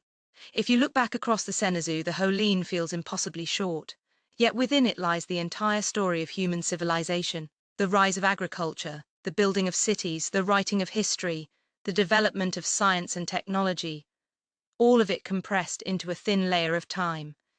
It is the last breath of the era, a breath that carries the weight of forests, grasslands, ice, and megafauna that came before it. And it is a breath that reminds us how much can change in what seems like no time at all. To walk through a Holocene landscape at its dawn would have felt like stepping into a world both familiar and empty. Herds of animals still grazed, forests spread, rivers flowed. But the giants were gone, their absence leaving a strange silence. Humans were beginning to build villages, tend crops, domesticate herds. In the distance, smoke from a fire might rise, not from a lightning strike, but from deliberate burning. The world was settling into its modern form, and humans were at its center. The last 10,000 years have been Earth's recent breath, a pause between glaciations, a gift of warmth that allowed us to grow into what we are. It is not a final chapter. The Cenozoic continues. The ice may return, climates will shift again, but it is the chapter that holds our story most directly. The brief window in which the planet and our species align to create the world we know. A world born of ice and forests, grasslands and mountains, but reshaped in its final moments by human hands. When we look back across the Cenozoic, the span feels almost beyond comprehension. 66 million years ago, the world had just been struck by catastrophe. The dinosaurs, who had dominated for over 100 million years, were suddenly gone, and what remained was a planet emptied of its giants. Its skies quieted, its forests burned, and yet from that silence, new life emerged. Mammals, small and unassuming, crept out from the undergrowth and began to fill the spaces left behind. Birds soared higher, forests regrew, oceans swirled with new creatures, and the earth began again to write a story of abundance. From that moment until now, the Cenozoic has been an age of renewal, adaptation, and transformation. An age that carried us all the way to the present. It is easy to think of time as a straight road, but the Cenozoic shows it more as a series of waves, each crest building, breaking, and receding. The Paleocene saw the rise of the first mammals venturing into unfamiliar roles, some awkward, some bold. The Eocene brought warmth so intense that crocodiles lived near the poles and whales still walked on land before plunging fully into the seas. The Oligocene cooled the planet and scattered forests into fragments, encouraging the spread of grasslands. The Miocene was an era of flourishing where apes diversified, horses galloped across continents, and whales filled the oceans with song. The Pliocene hinted at modernity, its animals resembling the ones we know, its climates shifting toward cooler cycles. Then the Pliocene arrived, the long beat of the ice ages, sculpting landscapes and producing the giants of the megafauna. And finally, the Holocene, just a breath, where humans rose to prominence and began to shape the earth in ways no other species had. Each wave was different, yet all flowed into one another, part of the same rhythm. The mountains we see today, the Himalayas, the Andes, the Rockies, the Alps, were all shaped or uplifted during this time, changing not just landscapes but the climate of the entire planet. Their rise cooled the earth, altered rainfall, created deserts and monsoons, and drove evolution in countless ways. The oceans too transformed, their currents shifting as continents drifted, their depths filled with new life. Ice expanded at the poles, carving valleys and fjords, dropping sea levels, and then raising them again, pushing animals and plants to move, adapt, or vanish. The Cenozoic was a stage for constant change, a reminder that the earth itself is never still. The animals that lived through these changes are both alien and familiar. Titan know the herds lumbering across forests, whales still learning to swim, horses no bigger than terriers, birds taller than humans chasing prey across plains, saber-toothed cats leaping from cover, ground sloths pulling down trees with their claws, mammoths trudging through snow, and finally humans standing upright, striking flint against stone, building fires against the cold. To imagine all of these creatures sharing the same long story is to see that the Cenozoic was not just one age, but many layered upon one another. Yet each was part of a single unfolding, the journey of life across deep time. What makes reflection on this era powerful is that it has not ended. The Cenozoic continues even now. We are living in its latest chapter, its current moment. The Holene may feel like a boundary, but it is only the most recent part of a longer continuity. The forests that cover our mountains, the whales that swim in our seas, the birds that migrate with the seasons, all of them are Cenozoic creatures, inheritors of adaptation shaped across tens of millions of years. Even we, with our cities and technologies, are Cenozoic animals, products of the same forces that guided every other lineage. But the difference now is that we're also shaping what comes next. For most of these Cenozoic climate, geology and chance were the main drivers of change. Now humans have joined that list, altering landscapes on scales comparable to glaciers and volcanoes. We burn forests, dam rivers, move species across continents, release carbon that has been buried for millions of years. Our presence has blurred the line between natural and artificial, between what is part of the Earth's own cycles and what is part of ours.